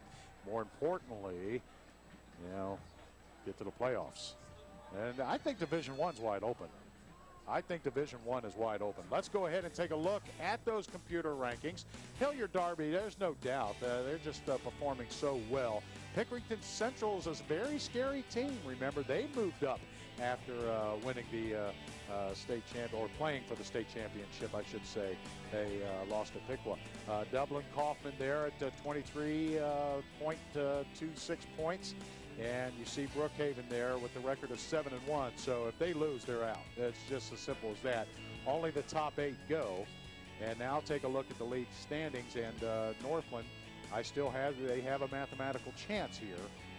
Some teams will have to fall, and they'll have to win tonight, have a big second half, and then win next week too. Yeah, they would need a little help, but if they win out, they have a chance. They're 12th right now in Division II, Region 7, and a couple of teams lose a couple games here down the stretch, and they beat Brookhaven. They're going to get some big points, and they might catapult into the playoffs. Yeah, very big points, seeing that Brookhaven's Division I, and you know, an outstanding record, and they're fired up as Dante Vale and Coach Tom Blake. Yeah, when my visit with him, he coached the West Cowboys back when I was at Central High School. That was one of his first head coaching jobs there at West. And I said, "You remember winning against Central in a ball game that was a downpour and they won 7-0?" He said, "I absolutely remember that game." It's a good visit with Tom Blake. And again, 2004, the outstanding season they had, and winning the state championship, again, the first City League team to ever do that in the state of Ohio. And let's bring in Matt Waddell. Matt, what do you have for us? Well, guys, we're down here watching James Jones, big number 9, warm up here. You got to figure if Northland's going to get some points on the board, and they're certainly going to have to. It's going to have to be with him. He's the athlete out of the 2 quarterbacks. He's the guy who really has the ability to make that big play, and that's certainly what Coach Blake was worried about when he talked with Dion there at the end of the first half. And guys, we talk about Brookhaven too, and they're not only looking for a playoff bid, potentially over the next week and a half, they could be hosting in 2 weeks with as high as that 3rd or maybe 4th seed. So we'll see. Let's keep him in here if we can. You know, Matt, I'd like to keep you here with us on that conversation. When talking with Tom Blake, he said he didn't know if they would be able, even if they went out, he said, we may not be able to host, but there's still that shot. And that would be huge for them. It certainly would be, Eric, that's for sure. And certainly it hinges a lot on what Gahanna does these next couple of weeks, who sits just ahead of them in the computer ratings. But, boy, it would be a great thing, of course, to qualify. But for Brookhaven to be able to host, that would be another great thing. So we'll see how it unfolds. Well, let's see how the Vikings perform defensively, as Brookhaven will open up the second half of play. First down and 10, just short of the 30.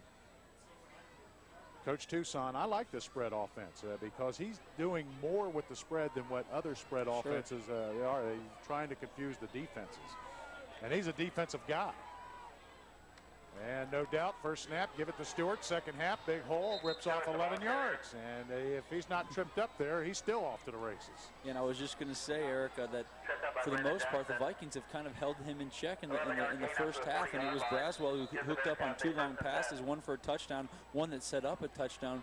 But for the most part, before that run, they held him under 50 yards. And that's not so bad, considering he's got over 1,500 yards in the season, and he's over 10 yards a carry. Well, and you better believe the offensive line's going to want to work on that running game and try to wear down the Vikings here in the second half. Yeah, he's going to break 1,000 probably tonight, and then the referee, Mark Riley, throws the flag. False start. White. always anticipate them giving the number, but it's high school. And they do in college now. They've been doing that for a couple of years. Sure. But you get a referee that works some college games and some high school games, and sometimes they almost are going to come out with it. Then they realize, oh, I'm still doing the high school thing. I can't say who the guilty party was. Yeah, typically the players don't like it, but the coaches like it because then they can usually get something corrected. Yeah, get an earful into one of their players' ear, right? Rodney is going to pick up 8 yards and giving a chase there for Northland was number 8 there. That's Marquise Williams. 5'9", 240 pounds. Yeah, and this is one of the strong guys on Northland's football team. You talked to Coach Tucson. He said, he's not a big frame, but he can really throw some weight around. Yeah, and this guy was 270 pounds at 5'9", got him down to 240. 51 tackles and 2 sacks on the year this year. Play fake and is flushed, giving chase, but rolling. This is Braswell, has some running room, picks up a vicious block by John Bays, who just laid out one of the Vikings. And number 10 squirts free, and I believe he has the first down. What a hit. Yeah, and Marquise Williams was chasing Braswell down and had his eye on the ball carrier, not on Bays, and Bays really put a nice block there on Williams. Ooh. A little decleater right there, huh? That has potential for our TNT big hit of the half. So we'll keep that one in the archives. Okay. See if we don't come back to it later in the ball game. Nice play by Braswell, using his feet. Yeah, Braswell, definitely a quarterback that has the good downfield vision and will take what the defense gives him. 14 TDs coming into tonight, only 4 interceptions, 4 out of 7 tonight. So again, he performs well, 50% passer. Little above that, calls his own number here, and we'll work over the right side, and that's Glenn Madison and Galvin Bonner's territory, and we'll keep the drive alive as they'll move the sticks. Yeah, and there's no question he's an efficient quarterback. As you mentioned, only 14 touchdowns, only 4 interceptions. If you're Coach Blake, that's what you want in your quarterback, because obviously Rodney Stewart is the focus. We've talked about it. Northland knows that. Every team that they're going to play knows that. So Quante Braswell's got to do something with his arm, and he's also done a few things with his legs as well. Yeah, Northland in the green and Brookhaven in the white. And Northland also has that yellow as part now in the backfield. Nowhere to go, and this time they got back there, and they blew that whole play up. And coming in there for Northland, number 55, and he's the one that disrupted that whole thing, and that is Demetrius Williams there, the 6'2", 240-pounder. Yeah, right up front, Demetrius Williams, nowhere to go for Rodney Stewart, and Demetrius Williams does the right thing, just puts his helmet right between the numbers and drives the guy back and makes sure he makes a sure tackle. 34 tackles coming into tonight. So the senior with a big stop there. And this is what you want to force them into long situations. It's 2nd down and 16. After the tackle for loss, it's a 7-step drop. Braswell with all kinds of time. That pass is complete at the 40. Breaking a tackle now at the 35-yard line. And down to the 30 after picking up getting the reception. The first or the second catch tonight for Kevin Braswell, the tight end. Yeah, and that's Braswell to Braswell again. It's a big tight end at 6'1", 215. And I like the way that Quante Braswell stands in that pocket. When he has protection, he does a good job of delivering that football. Steps and throws, keeps nice balance, hits his big target in Kevin Braswell, and that's the second time Braswell's caught a pass and got upfield immediately to get a couple extra yards after the catch. 1st down and 10, trips to the left, play fakes, looking, and going toward the end zone again, breaking double coverage. Did he haul it in? No, incomplete. Oh my, and again was looking for John Bays, who's had a big night here for the Bearcats. Yeah, look at Brandon Jackson right there on the coverage, but once again, Bays got behind the defense. It was another play-action pass, and I like that Coach Blake is working the play-action heavily. And right here, a nice ball delivered well to Bays, but just out of his hands and right out of his hands and out of bounds. But a nice play-action pass. Quante Braswell has been very efficient. 1 touchdown, 5 for 9, 129 pounds, and 129 yards, and done well. 2nd down and 10. Well, Rodney Stewart. He's going to get this. You know why? Because he's about 7 or 8 yards deep as you see Johnson in motion. Fumbled snap, and he was able to get it back for a moment. He was so far away from it, I thought he wasn't able to have time to get it. Because he was still kind of backpedaling when it was on the turf then. Let's see if he gets the ball. Nope, never gets up to his hands. Center doesn't get the ball up, but Braswell does a smart thing, and it's like Stewart went down kind of funny there. Yeah, that was dangerous there, but he's okay. I watched him get up, and he looked to be okay. He's a tough kid, but smart move by Braswell, jumping on the ball and live to play another down. Big down here as Brookhaven spreads the field, as they'll go with 4 receivers, stack them up here on the near side, and they need 12. 7-step drop. Middle of the field, wide open, hauled in, John Bays. John Bays, spin move at the 5, and he's in for a touchdown. Oh, 43 is having a huge night for Brookhaven. Yeah, what a catch and what a run after the catch. And don't forget about Quante Braswell, who delivered that football. If we got a chance, you see that hit he took. He stood right in that pocket. He knew a defender was bearing down on him, and he just kept his eyes on Bays, delivered a nice football pass, and at the same time took a big shot. With the second touchdown for him tonight. Frustrating to have a 3rd down and 12 defensively and still be able to hit the big strike. The 7-up extra point brought to you by Walmart. They're not going for 2. Law's kick is up and through.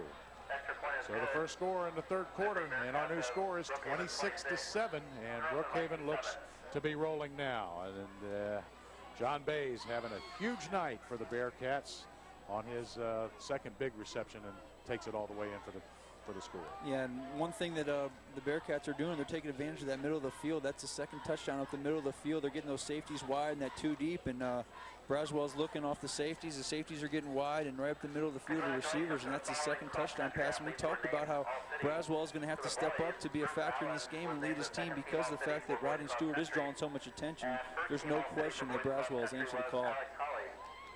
And Dion Miller has something for us. Dion? Yeah, guys, during that last drive, Wes Edwards came over to me and said, I told you we weren't going anywhere. This team is very much united. Coach Blake told us before the game how he is impressed with how this team will start practice on time, even if the coaches aren't there. They are really dedicated to each other and being successful. Clearly, that's working tonight now with a 19-point lead, guys. So now Brookhaven set to kick off, and Northland's going to have to do something with this return, maybe, and you've got a good one there. And number 5, and he's quick. That's David Turner, the burner, out of bounds at the 34-yard line, and that's what the Vikings needed. No question right there. David Turner catches that kickoff on a fly and makes one cut, catches a key block, and tell you what, they needed a play from somebody, and David Turner entered the bell right there. So let's take a timeout. There's the big return, David Turner. When we come back, the Vikings have a short field. Still time enough.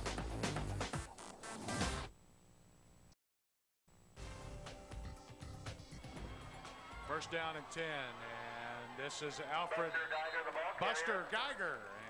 And on his second run tonight, down to the 26-yard line. That's a positive gain of about 6.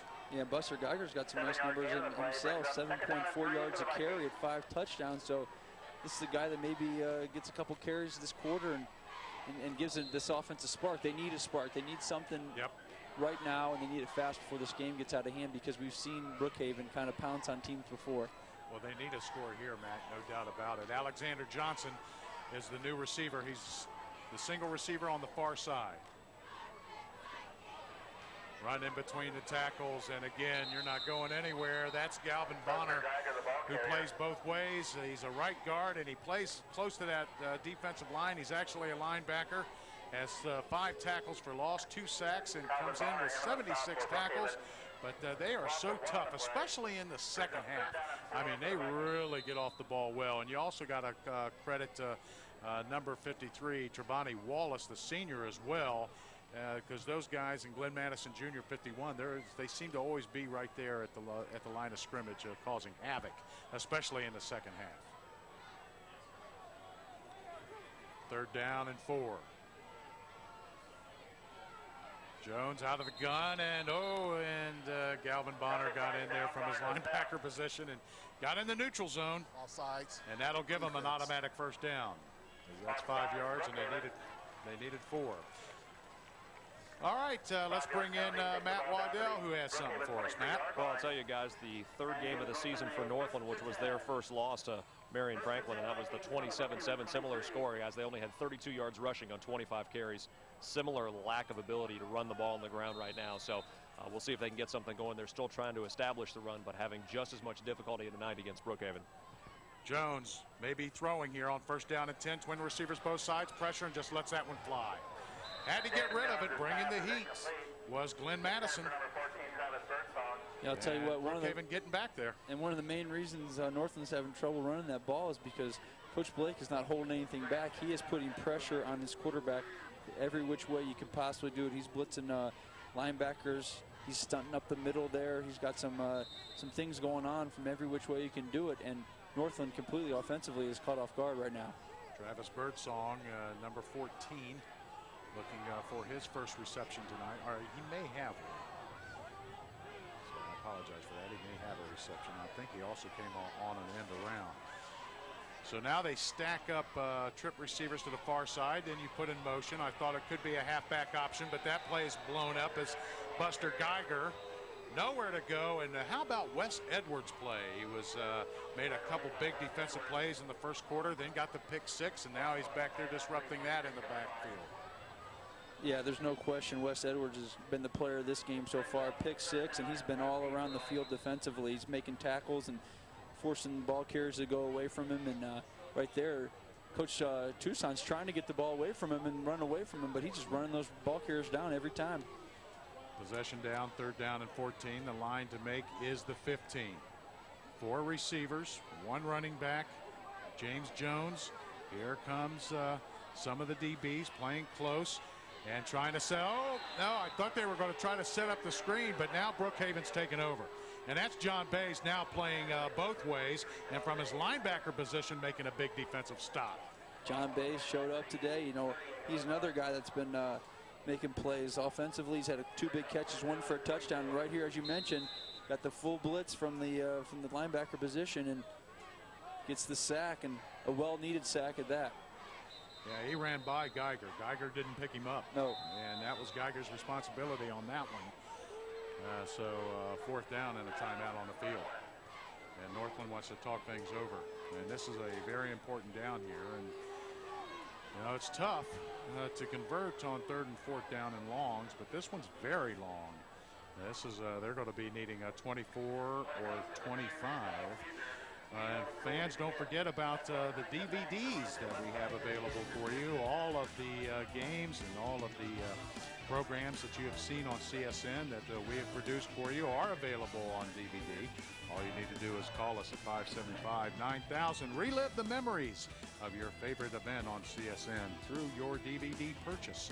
Whether it's a 3rd Mile Paved Oval, an O-Bets, our stock car racing, our high school action, and all of our other fabulous play-by-play coverage of our sports around Central Ohio. You can relive the memories again.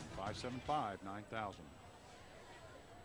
Well, Eric, you wonder maybe even, obviously, like you said, it's a long 4th down. Maybe you get a punt and try to pin Brookhaven in and maybe play a little field position. I know the time is running out, but at the same time, as you know, this is a tough thing to do, is convert these 4th down and longs. Yeah, it's I mean, the line that makes the 14. I said the 15. It's actually the 14. So call it 25 yards to go. And we thank all of our Kylene Valone working the parabolics tonight for our CSN production crew. Jones rolling. Actually, this is Bennett, and Bennett throws it. This was a jump ball, and I was wondering when they were going to try to put the 6'3", 170-pound Jones against the DBs, and that was the right call and the right play. They tried to give it a chance there. Yeah, no question. They rolled the dice right there, and for good reason. They're trying to stay in this ball game, and they threw it up to James Jones. As you said, he's got a big frame, 6'3", but he drew double coverage, and sometimes it's hard to compete Ben Bennett gave him a chance, though. Yes, he threw the ball up just in the right spot where he let Jones jump and try to get it, but with two guys around, and that's Brookins, one of them, and we heard a lot about him 2 weeks ago. He's been quiet today, and I think that's probably because Wes Edwards has been taking up all the headlines. Right. Got a funny story about Brookins earlier while they were on the field practicing or warming up before the game. I'll share with you. Nice cutback. And about 4 or 5 yards after contact, Rodney Stewart going back to what I was talking about, and he was talking about Brookins. He had a pass, during the warm-up, hit him right in the chest and dropped, and everybody kind of were just chuckling at him. And the coach said, "What are you doing?" Then he came onto the sideline, and I said, "Did that really hit your chest and you dropped that?" He just looked at me, shook his head, and just kind of smiled. But yeah, he's a special one from his safety position. He only catches him during the game, Eric. He doesn't need to catch him in practice. 2nd down and 3. Offset eye. In traffic, wrapped up, and he's not going to get the first down, I don't believe. He's going to be a little bit short. Matt Waddell, what do you have for us? Well, unfortunately, guys, more injuries down here on the Northland sideline. Number 6, Andre Brown, plays both ways for him, was hurt on that 3rd down play before they called timeout and went for it on 4th down. Trying to work out what looks to be a cramp right now, and Dion was talking about that a little bit on the Brookhaven side, but it's his right leg and right knee they were working on. He plays starting cornerback on the other side, so we'll keep you updated. He's going to try to run it off here, but number 6 on the sidelines for a bit. All righty, thank you very much, Matt. They're going to take a look at this measurement here, and see. I thought they were just a little bit short, and I lied again. Half the length of a football, and they have a first down. Eric, who would have thought it? We're talking about cramps in middle of October. Yeah, and it's already down into the 50s now. And it's weather, huh? Well, as we wind down the regular season, don't miss our high school gridiron action next week, Friday, October the 26th, as we begin with high school game night with Mark DeShark and Jeff Logan, presented by WTVA and CSN at 9:30. And stay tuned at 10 for CSN's doubleheader featuring the Hornets of Licking Heights and the Rough Riders of West Jeff, followed by our wild card game. Don't know who that is yet. That's our crew. And it's all here on the Columbus Sports Network, which is local sports now. 1st down and 10, and Rodney Stewart finds the running tough there. I thought he was stood up by Williams, the middle linebacker. Yes, he was. Eric Williams is kind of making his presence known here in the 2nd half. He's made a few plays, and he plays that middle linebacker position, and usually that's the leader of your defense. That's the guy you want to get going, get everybody going. And so far this half, he's made a few plays, and he stopped Rodney Stewart in his tracks. They need a defensive stop. They really do. They're trailing by 19, so you're looking at 3 scores. Sure.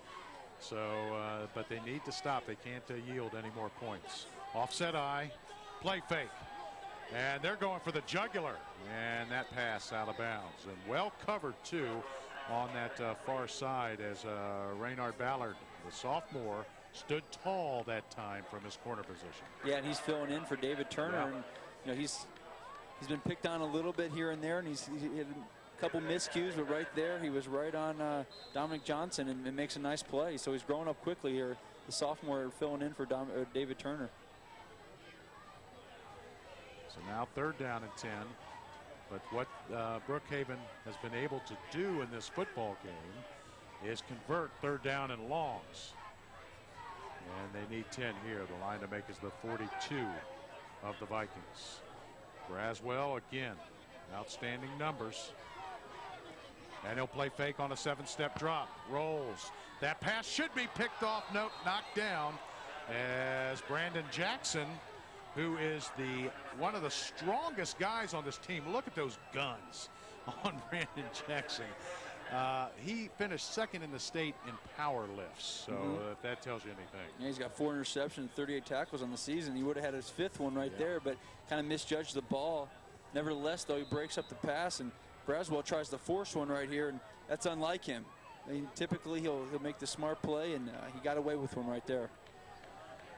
Well, you know who the punter is. That's Rodney Stewart, so you always have to be conscious of that. Andre Brown and Brandon Jackson back deep, and this punt high in the air, And it'll take a Northland bounce, and they'll get good field position at the 33. With the clock stopped, 2:51, trailing by 19, 26-7, and Northland needs a drive here. And Coach Tucson has a decision to make at quarterback, and you hate to waste James Jones because he is such a throws the ball so well, but at the same time, as you mentioned, you need his dimensions. Yeah, out there at the wide receiver position, and Ben Bennett already has a touchdown on the day. He also has an interception for a touchdown as well. So they need to find a way to get this offense moving, whether it be Jones or Bennett, but somehow they've got to get some kind of momentum. Well, it will be Jones, as you see him there. Bennett will be flanked out near side. At the bottom of your screen, now you see him in motion. So it's 4 receivers to the right. Little option. There's the pitch. This is Chris Tucker, and Tucker's going to be wrapped up by Darryl Powell, the senior, who came in leading the team in tackles with 89. And remember, we told you a couple of weeks ago, had that outstanding game against Hilliard-Davidson where he had 19. Yeah. Yeah. Unbelievable. Yeah, he read that option all the way, just chased it down perfectly. That was the first time we saw that, but that certainly wasn't the first time that Powell saw it. He saw that on film all week, and once he saw that formation, he saw that motion, he knew the option was coming, he ran it down. Confusion offensively for Northland, and they have to call a timeout at the 2:07 mark. As we mentioned, though, this Brookhaven defense has been strong all year. Only 11 points a game. I mean, and I know that Coach Blake's thinking that they have to have a strong defense to win. Get in the playoffs, make some noise, and maybe make a potential run at that state championship. But you got to give them credit because this Northland team did come out fast. They scored the first touchdown, and they had the momentum. But there's no question that the Brookhaven Bearcats defense has stepped up. Absolutely, no doubt. Well, fans, you know that the Columbus Sports Network is over the air, but we are also available on Time Warner Cable, Channel 78, Insight on Channel 78, and on 524, and on WOW, Channel 97, and of course over the air on Channel 32. Yeah, the defense for Brookhaven has just been outstanding this year, and you have to have a stingy defense in the playoffs. Blitz coming. Giving chase, and that pass completed, and he's going to be close to the first down, and that was a good play there, and only needing 1 yard there. So a very good rollout by James Jones, and still on the turf. Is looking. Let's hope that's just a cramp. Looks like Andre Brown went. Yeah, he hauled it in. What a catch! Yeah. I mean, he has Cameron Gunnell on his back, and it looks like he's going to certainly get separated from the ball, but he does a good job catching that ball with his hands.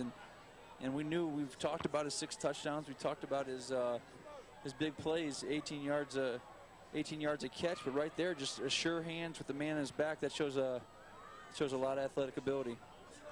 Hopefully they're just stretching that calf out, and hope that he's okay. 19 receptions coming in, averaging just under 19. You mentioned that. 6 TDs. One of those TDs, a big 53-yarder. It's cramps. Yeah, that's what's going on, Eric? I don't know. Who says that you don't need to be hydrated when the temperature dips down in the 50s? That's right. Yeah, you can tell he's definitely walking with a little gingerly there. And, that's one thing that Northland has had trouble with today. They've battled a couple injuries, whether it be permanently or just for a few plays. A lot of their stars have been in and out of the game, and it's really tough to get any kind of momentum. Obviously, David Turner early, and now we got Andre Brown. We've had a couple guys. I saw Dante Vale, one of their D linemen. He was out for a little bit, and when guys are kind of going in and out and kind of getting nicked up a little bit, it's tough to get any kind of rhythm. And Coach Tucson told us that it's been a depth. It's been a depth thing this year. Absolutely. And he wants to improve on that. 3rd down, and let's call it a yard. Jones go turn and hand off. I believe this is Chris Tucker in between the tackles, and he'll have about 4, and they'll keep the drive alive. Yep, it was Tucker. averaging just under 6.5 per carry. 521 yards, just taking it in between the tackles. Broke a big tackle there by Galvin Bonner, and you're not going to break many tackles of Bonner. And he did there and able to get the first down. So 90 seconds remaining in the third quarter, and Northland now with a couple of first downs. Up, movement, and lean forward. And that's all you need to do. Ball, false start, green. And I said that's all you need to do, just lean a little bit, and they're going to flag you for it.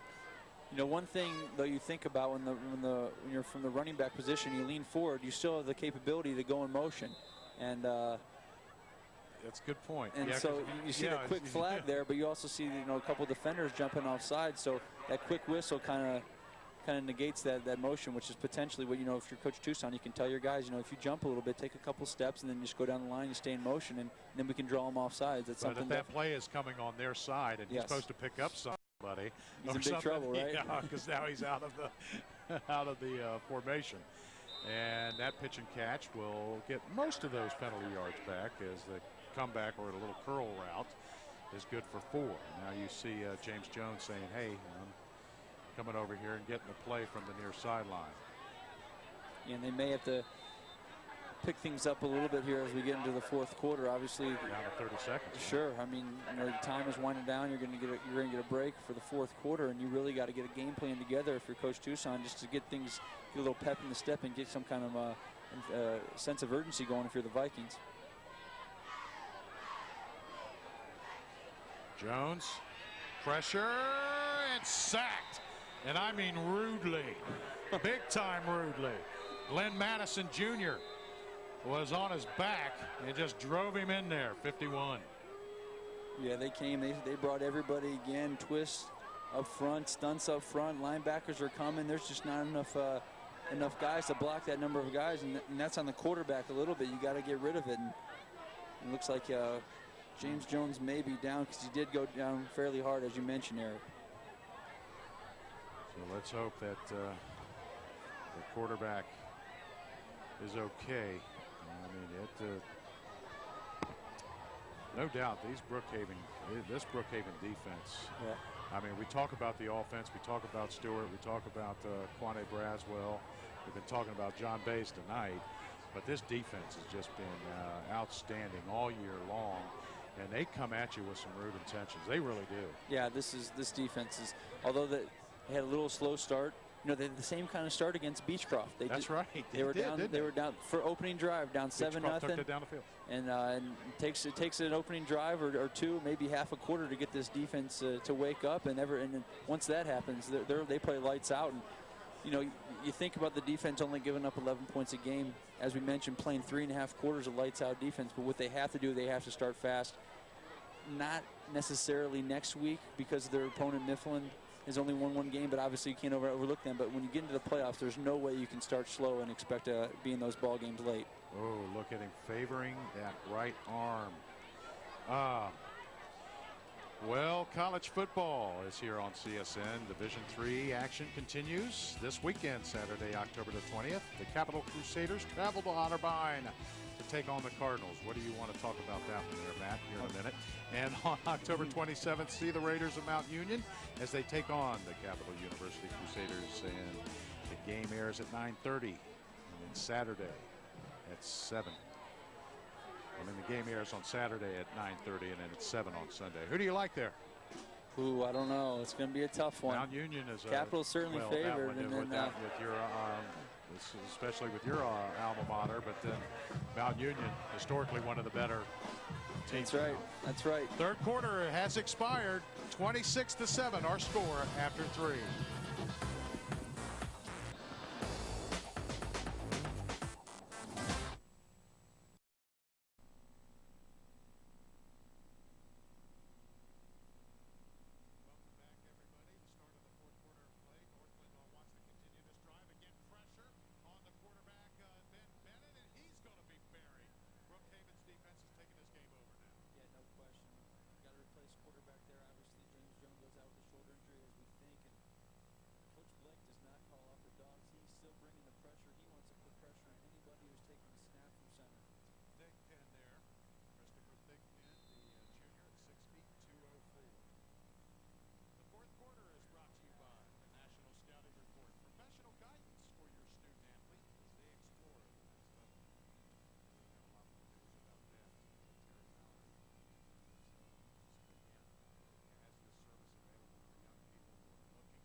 Brookhaven's going to look to run the clock out. Obviously, they have a great back who has kind of been contained a little bit. Yeah, he's been contained, but you certainly got to take your hat off to Braswell for the way that he's played. Look out.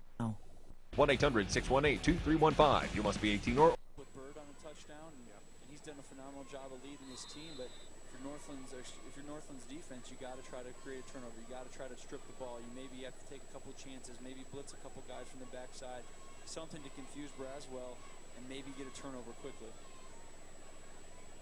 Absolutely. Braswell with a rushing touchdown, too. Yes. So he's responsible for 3 tonight. 2 tight ends. Run the fullback. The second carry, Demetrius Johnson for 7 across the 40, out 45 to the 46. Here we go. It's fullback time. This is all you, Eric. Well, that's what they ran. They ran him 2 weeks ago, too. That's right.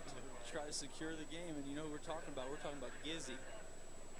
Way back when, Circleville days. Yeah, we still.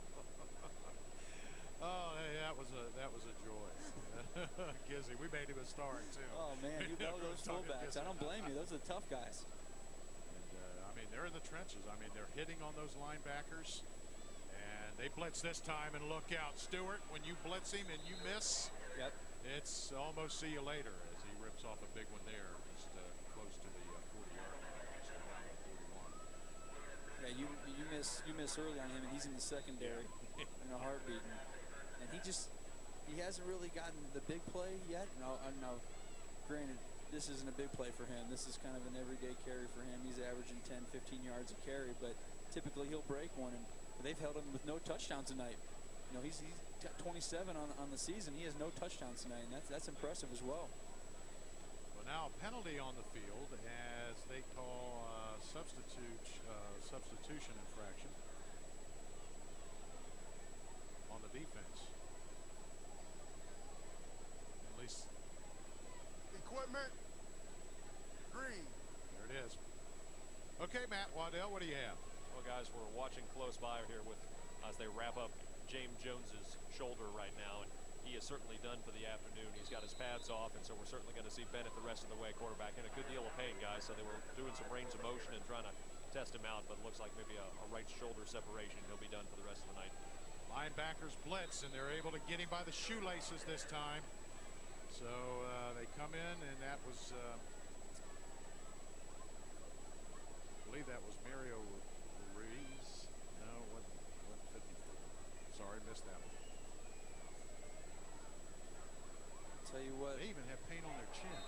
The sideburns are down on their feet, too. Oh. That's what it's all about, high school football, about having fun, being with your friends, and getting out here and playing, underneath the lights.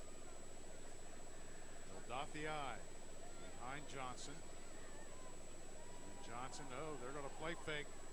Rolling, throwing, near side, complete. Nope, he trapped it at the 24-yard line.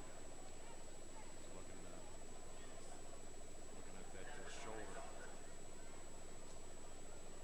That's tough. A lot of pain there. Yeah, he was driven. He was driven down there. It's one thing to get kind of hit down and you fall on it, but you had to have somebody extra body weight drive you into the ground. And usually that's when it happens. And that certainly doesn't look good for him with that ice on the shoulder. Let's hope that he has a good week and recovers fast. Now Northland's not going to make it to the playoffs. They're going to more than likely fall here, barring any miracle. Go down 6-3, but they'll, still a lot to build on. Coach Tucson is confident that he's going to get more kids coming out, so that'll satisfy the depth problems that he said they've had. And with the skill position people that they're getting, and with the weight room training they're doing, and the speed training that they're doing,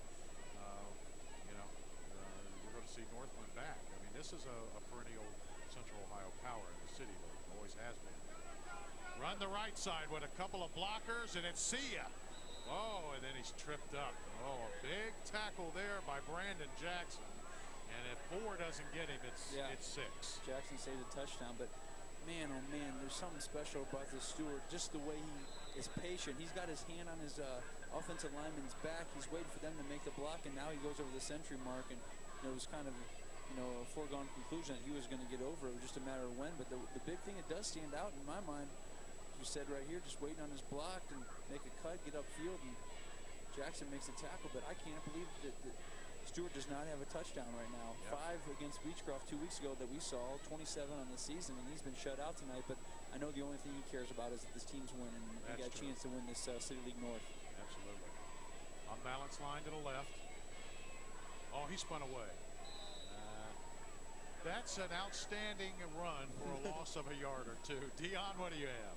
You guys, Rodney Stewart is absolutely impressive on the field. And after missing last year with that knee injury, this is his only shot to really impress colleges, and he certainly has.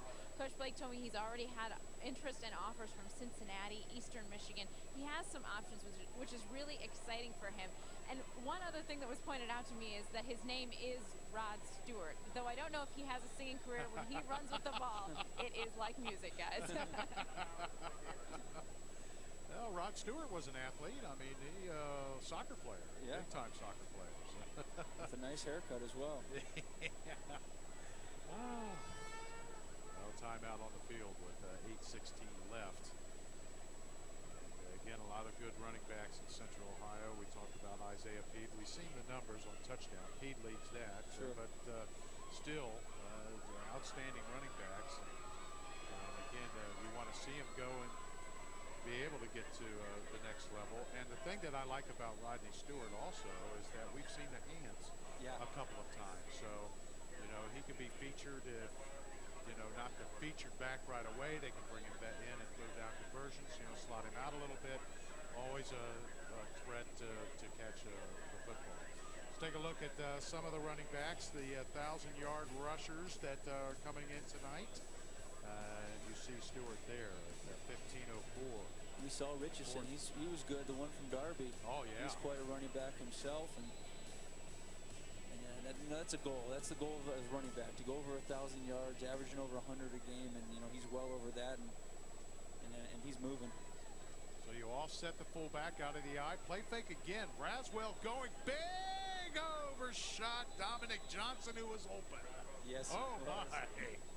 Oh, Tom Blake going right for the jugular there. You know what? He doesn't want to hold anything back. He doesn't want to give Northland any kind of momentum, and you know he looks up at the clock, probably over 8 minutes left, and you know, a big play, and then this thing could be different. But I kind of like that he's going over the top. But Braswell just overshot his receiver there, and once again they go off the play action. And I'll tell you what, that's one thing that's going to work the rest of this season. Yeah. Rodney Stewart just requires so much attention. And Braswell throws a good ball. Yes, he does, and he's only missed a couple times.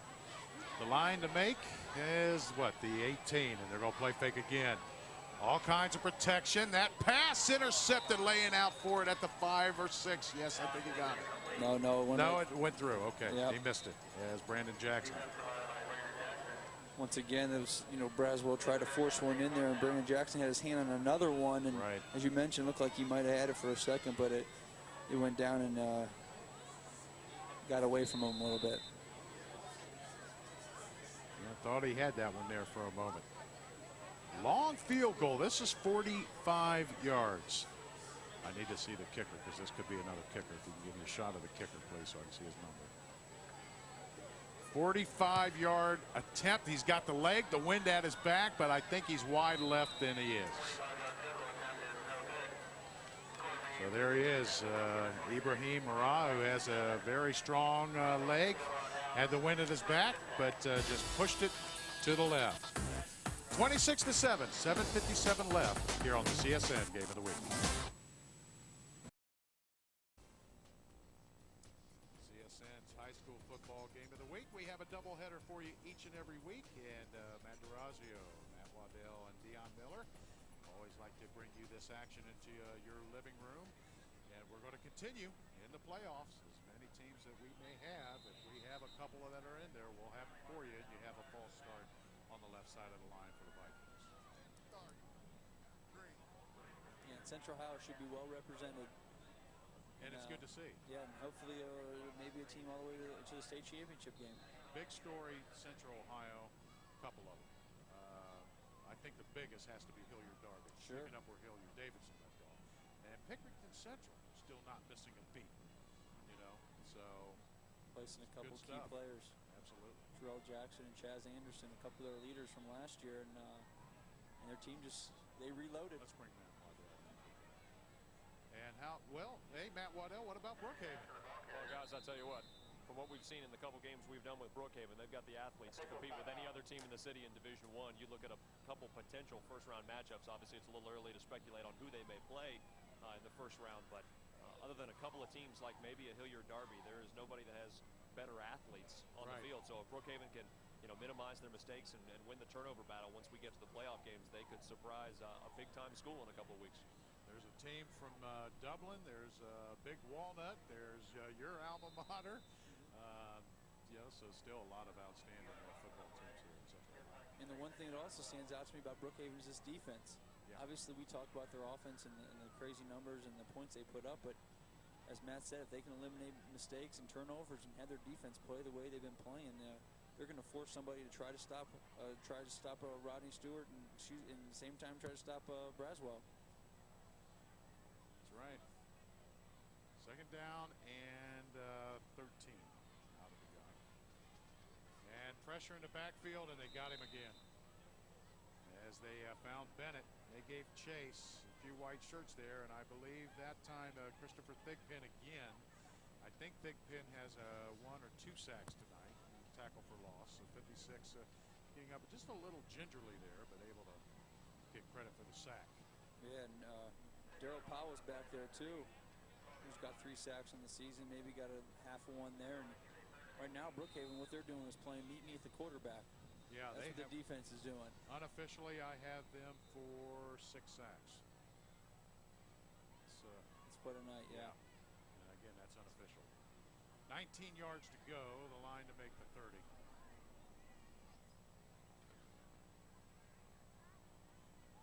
And trying to turn the corner, Bennett. And again, the defense.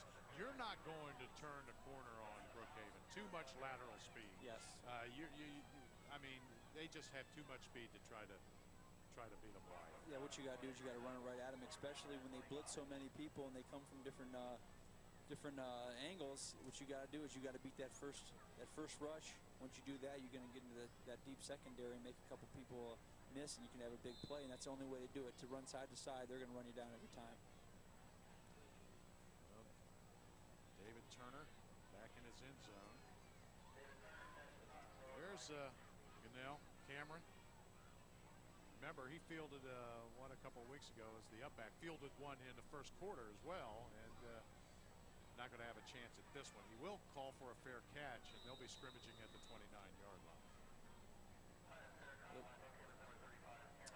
Now let's take a look at our T-Mac hit of the half. Is it the one I thought it would be? There it is. Yep. John Bays on that peel back. And boom, there it was. The T-Mac hit of the half. I had a feeling that one would be the one. He's played quite a football game, Yep. On both sides of the football. Dominic Johnson is out with John Bays. There's Bays. And Johnson slotted out to the right, now in motion with the offset eye. And that time he just slipped. He tried to make a cut at the 31, and his right foot just slid out from under him. Give credit to the tackle for Javon Cormier. And you would think that Coach Blake would probably just run this ball as much as he can, keep that clock going, but he's been mixing those play action passes in. Maybe he wants to put the hammer down and kind of send a message to his guys saying, hey, we want to get some momentum going into next week and going into the playoffs. That's exactly right. A chance to work your quarterback a little bit more. It's not like you're trying to run up the score. No. You're trying to get ready for the playoffs, and that's what that's what they're doing here. And the offensive line does its job. It finally breaks down, and that's what I like about Braswell. Even though he's sacked, and credit the sack there to number 18. Let's give him credit first. That's Devontae Oliver. But what I like there is the fact that he took the sack, as we tell you. He looked downfield, then he checked to see, am I over the line of scrimmage? No, and I'm not going to force it, and I'm just going to take the sack. No question. He's a smart football player, and that's why his numbers are the way they are, and that's why his team is in the position that they are in, with only 1 loss. The line to make is just inside the 20, so call it 3rd down and 12. Now you have a timeout. Coach Coach Tom Blake, I think his offense was a little confused there on that lineup, and he saw it. He called it on the far side. So that'll give me a chance to tell you that we continue our high school football action each and every Friday. And, October the 26th, catch high school game night with Mark DeShark and Jeff Logan as they take a look at all the action around Central Ohio, all the big games as we wind down the regular season. And of course, that's presented by WTDA and CSN. That's at 9:30. Then stay tuned for CSN's doubleheader featuring the Hornets of Licking Heights. What an outstanding season they're having. And the Rough Riders of West Jeff, who always play good football each and every year. And then we'll have our wild card game to be determined later. And that's here on the Columbus Sports Network, which is local sports. Now. Thank you. Randy Reinhardt does that with Logan, so I said, okay, I have to do that. And a special thank you to my good friend Randy Reinhardt, who helped me out with some of. We had a tour at CSN and had a lot of our, had some people come in, some clients come in, and he helped me with that. And thank you, my friend. You're one of the best in the business, not only in play-by-play, but all that you do for us and around the city as well. Rolling that pass, incomplete as Chris Tucker was looking up. Thought he had a chance there. And a special thanks also to Northland High School for feeding our crew, and the athletic director here, Ramani Hunter, and the athletic director from Brookhaven, Jeremy Froelich. Of course, Tom Blake and Kevin Tucson. Thank you both for allowing us to visit and tell your story of your young people again. So fourth down. Will we see another long attempt for a field goal? Yes, we will. This one 47 yards. 45 earlier. The wind is at the back. He missed it left the last time. And yes, this is Ibrahim Murad. And a whistle. And he's going to call timeout. And let's go down to Matt Waddell.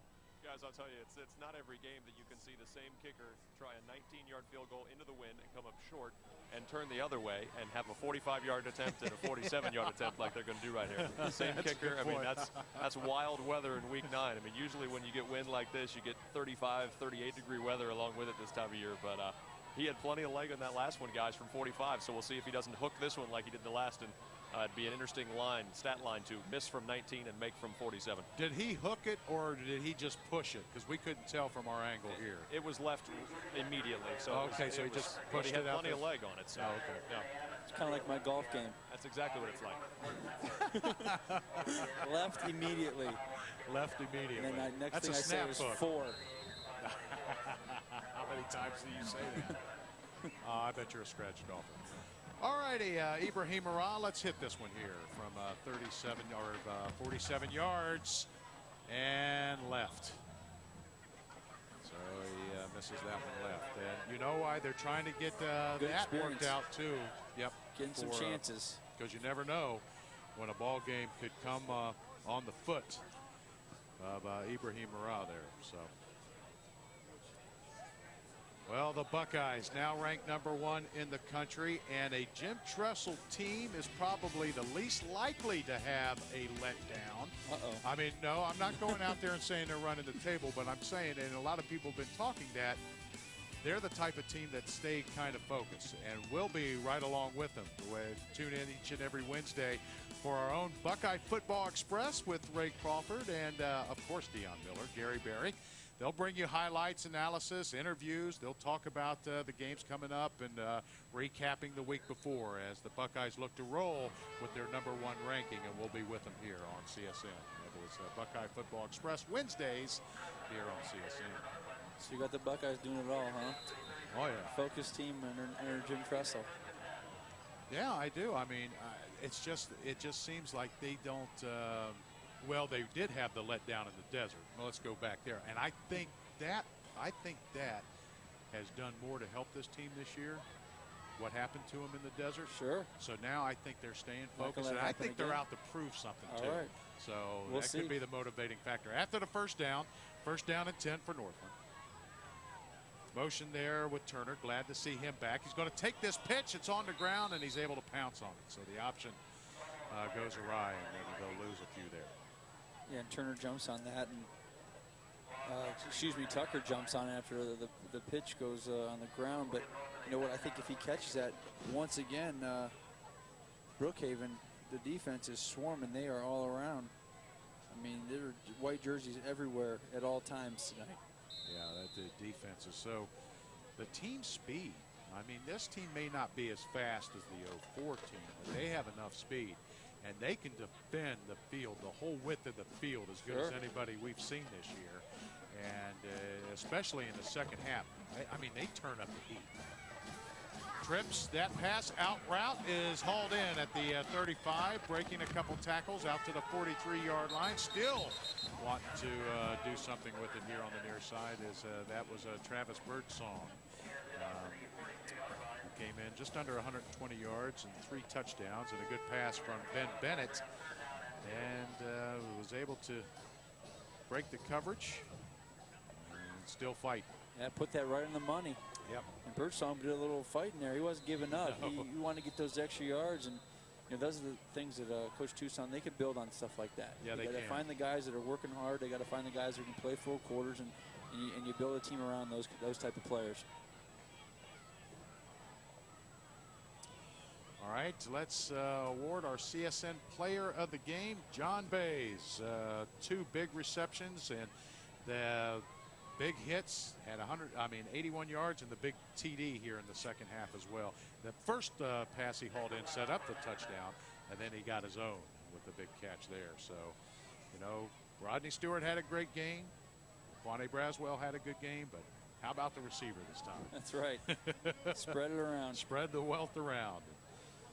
Now about a foot short of the first down for Northland. Down to 232. Just wind this one down. Northland still wants to try to get some more points if they can. What do you think about Bennett and Jones as the 2 quarterback tandem? We know Jones is down, but I think they do well with it. Yeah, and it takes special kids to do that. Sometimes, you know, a guy wants to be the leader of the team, but if you got 2 mature kids who can go out there and handle the situation, as it looked like they were doing, you know, throughout this season, obviously, and throughout this game that we saw, you know, more power to any coaches that can get 2 kids to do that. Turner in motion, Bennett out of the gun, give it to Tucker, and Tucker for about 2. And they're coming off that pile for Brookhaven. I believe that was number 28, so there's 82 there. Well, we know who that is. That's DJ Greggs in there defensively.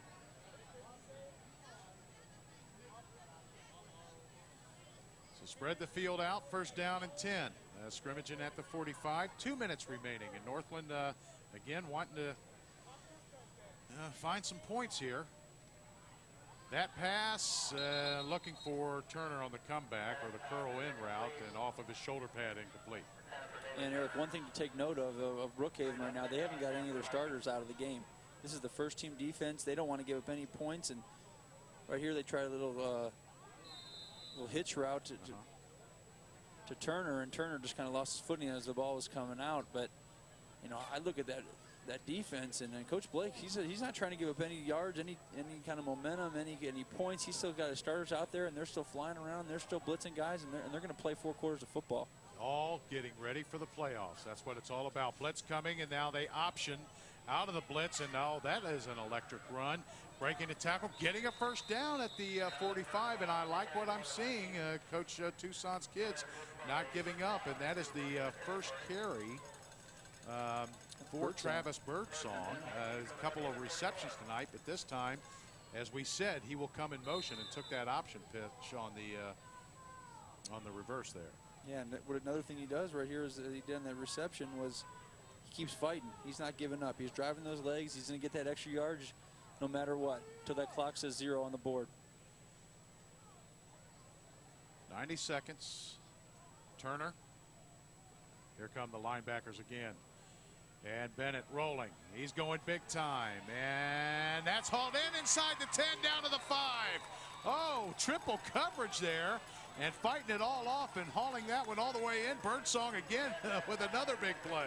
3rd big play on this drive. And, you know, I think when you work hard, good things go your way. And he caught a pass. He's got got a little carry where he's worked hard, and then right here in the long pass where he was covered, definitely covered, he just kept focused on that football and found a way to catch it and try to get some kind of play and some kind of spark going for his offense, whether it be late, no matter what. Gerald Brookins was the deep. Yeah. He was the safety back there, and he just got in front of him as he beat the other two guys. And now Northland now knocking on the door, first down and goal from the 5. And this is against the first team defense. Yes, sir. You mentioned it, Matt. And now this time they step up and make a big stop there on the running game. As Galvin Bonner was there, number 57, and a host of others for Brookhaven. Yeah, those front four up for Brookhaven, they've had a tremendous game. They've set the tone. They've dominated the line of scrimmage today. And now our CSN player of the game, James Jones, 5 out of 12, 68 yards and 1 TD. And the defense finally got to number 9, and you know, it was a tough second half, but you know, he still hung in there and performed well. And so we credit him with the CSN player of the game. 10 seconds now, and the clock will stop for this flag. Red ball. False start. Green. We had a few of those tonight. Yeah. And Coach Tucson will work that out. Again, they're going to fall to 6-3. But this is a program that's trying to get back to prominence. Remember, they upset Brookhaven last year, and you know, that weighed heavily on Brookhaven. They didn't make the playoffs, but they circled this game. Yeah. And so they're going to get out of here with the win. And again, then next week they win there, then they will have to take a look at the points. And as we take a look at the City League North Division standings, Brookhaven will improve to 8-1, 6-0 in division, and then Northland will fall to 5-1 and 6-3. Yeah, and then next week they have Northland's got to fight back against Beechcroft, and they're going to be fighting for second place here. And Brookhaven, obviously, next week they got Mifflin, who's 1-7 now, and I don't know what they did tonight, but it should be a win for a team like Brookhaven, and they should be in the playoffs, and they got to see where they fall into place. All right, let's see if Bennett can't get one in the end zone here.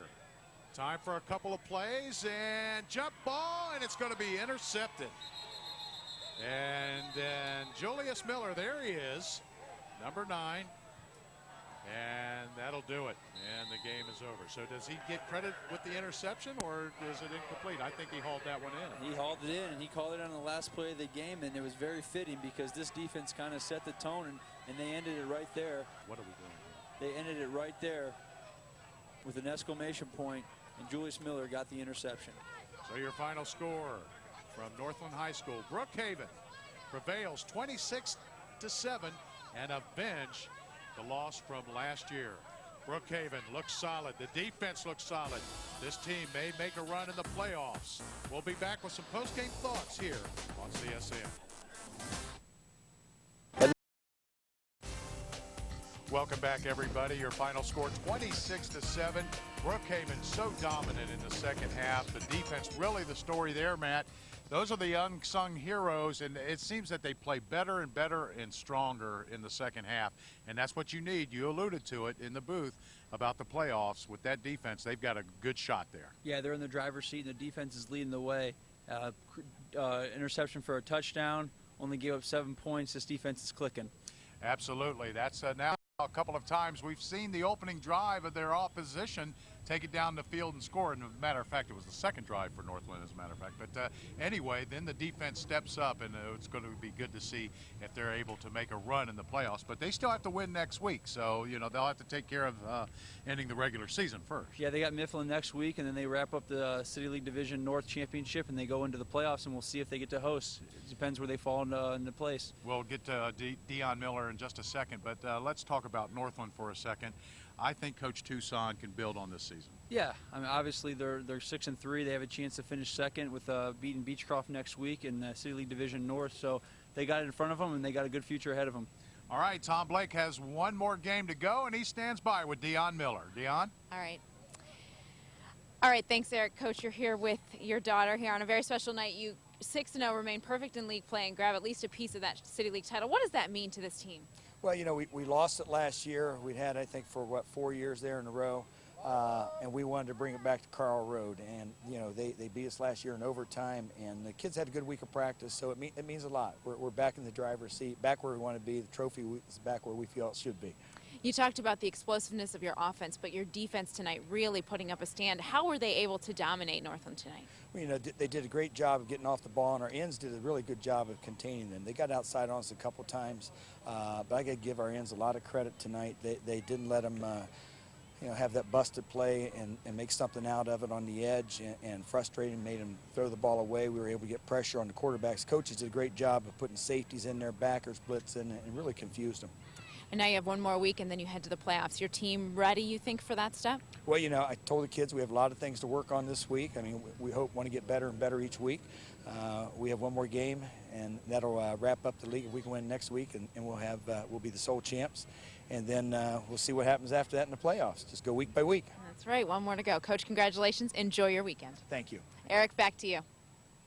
All righty, Dion, thank you very much. And we welcome Matt Waddell in. You didn't blow away, buddy. No, we didn't. It was windy down there, guys, but boy, 60 degrees, not what you usually see in week 9. And that defense for Brookhaven performed outstandingly again. They really did. You know, they set the tone, and after, again, we've seen them twice in 3 weeks. An Yep. early score, they go down, and that defense steps up and just shuts the door from there. And they get enough offensively, even though the offensive numbers tonight weren't quite what we've seen in some games, certainly enough for the victory. Still a chance to host a playoff game at home. We'll have to wait and see after next week plays out. Let's take a look at the Applebee's final stats of the ball game, Matt. Well, and you can see, guys, let's start right with the rushing yards. And we said when Northland struggles running the ball, they have a very difficult time winning. They only got 32 yards on the ground compared to 124 for Brookhaven.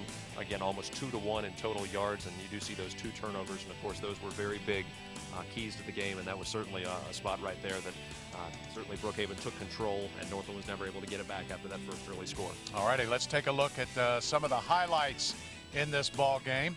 And this was a huge touchdown. It was good to see him come back because his shoulder was okay. It was a big one right off the bat, and you could see that he did go down hard on that shoulder, but was able to make the grab. And fortunately for Brookhaven, they were able to answer right back with this big long play that went all the way down to the 6-yard line to set up their first touchdown because they were down 7-0 at the time. Presented by the Shawnee State, our Shawnee State play of the game, and then Braswell calls his own number and goes over the left side to score. And as you said, Braswell's a guy who really makes smart decisions. You saw it all night long, whether he throws it away when he needs to, and he's got it right there. And touchdown passes. So he connected on 2 touchdown passes and also ran for 1.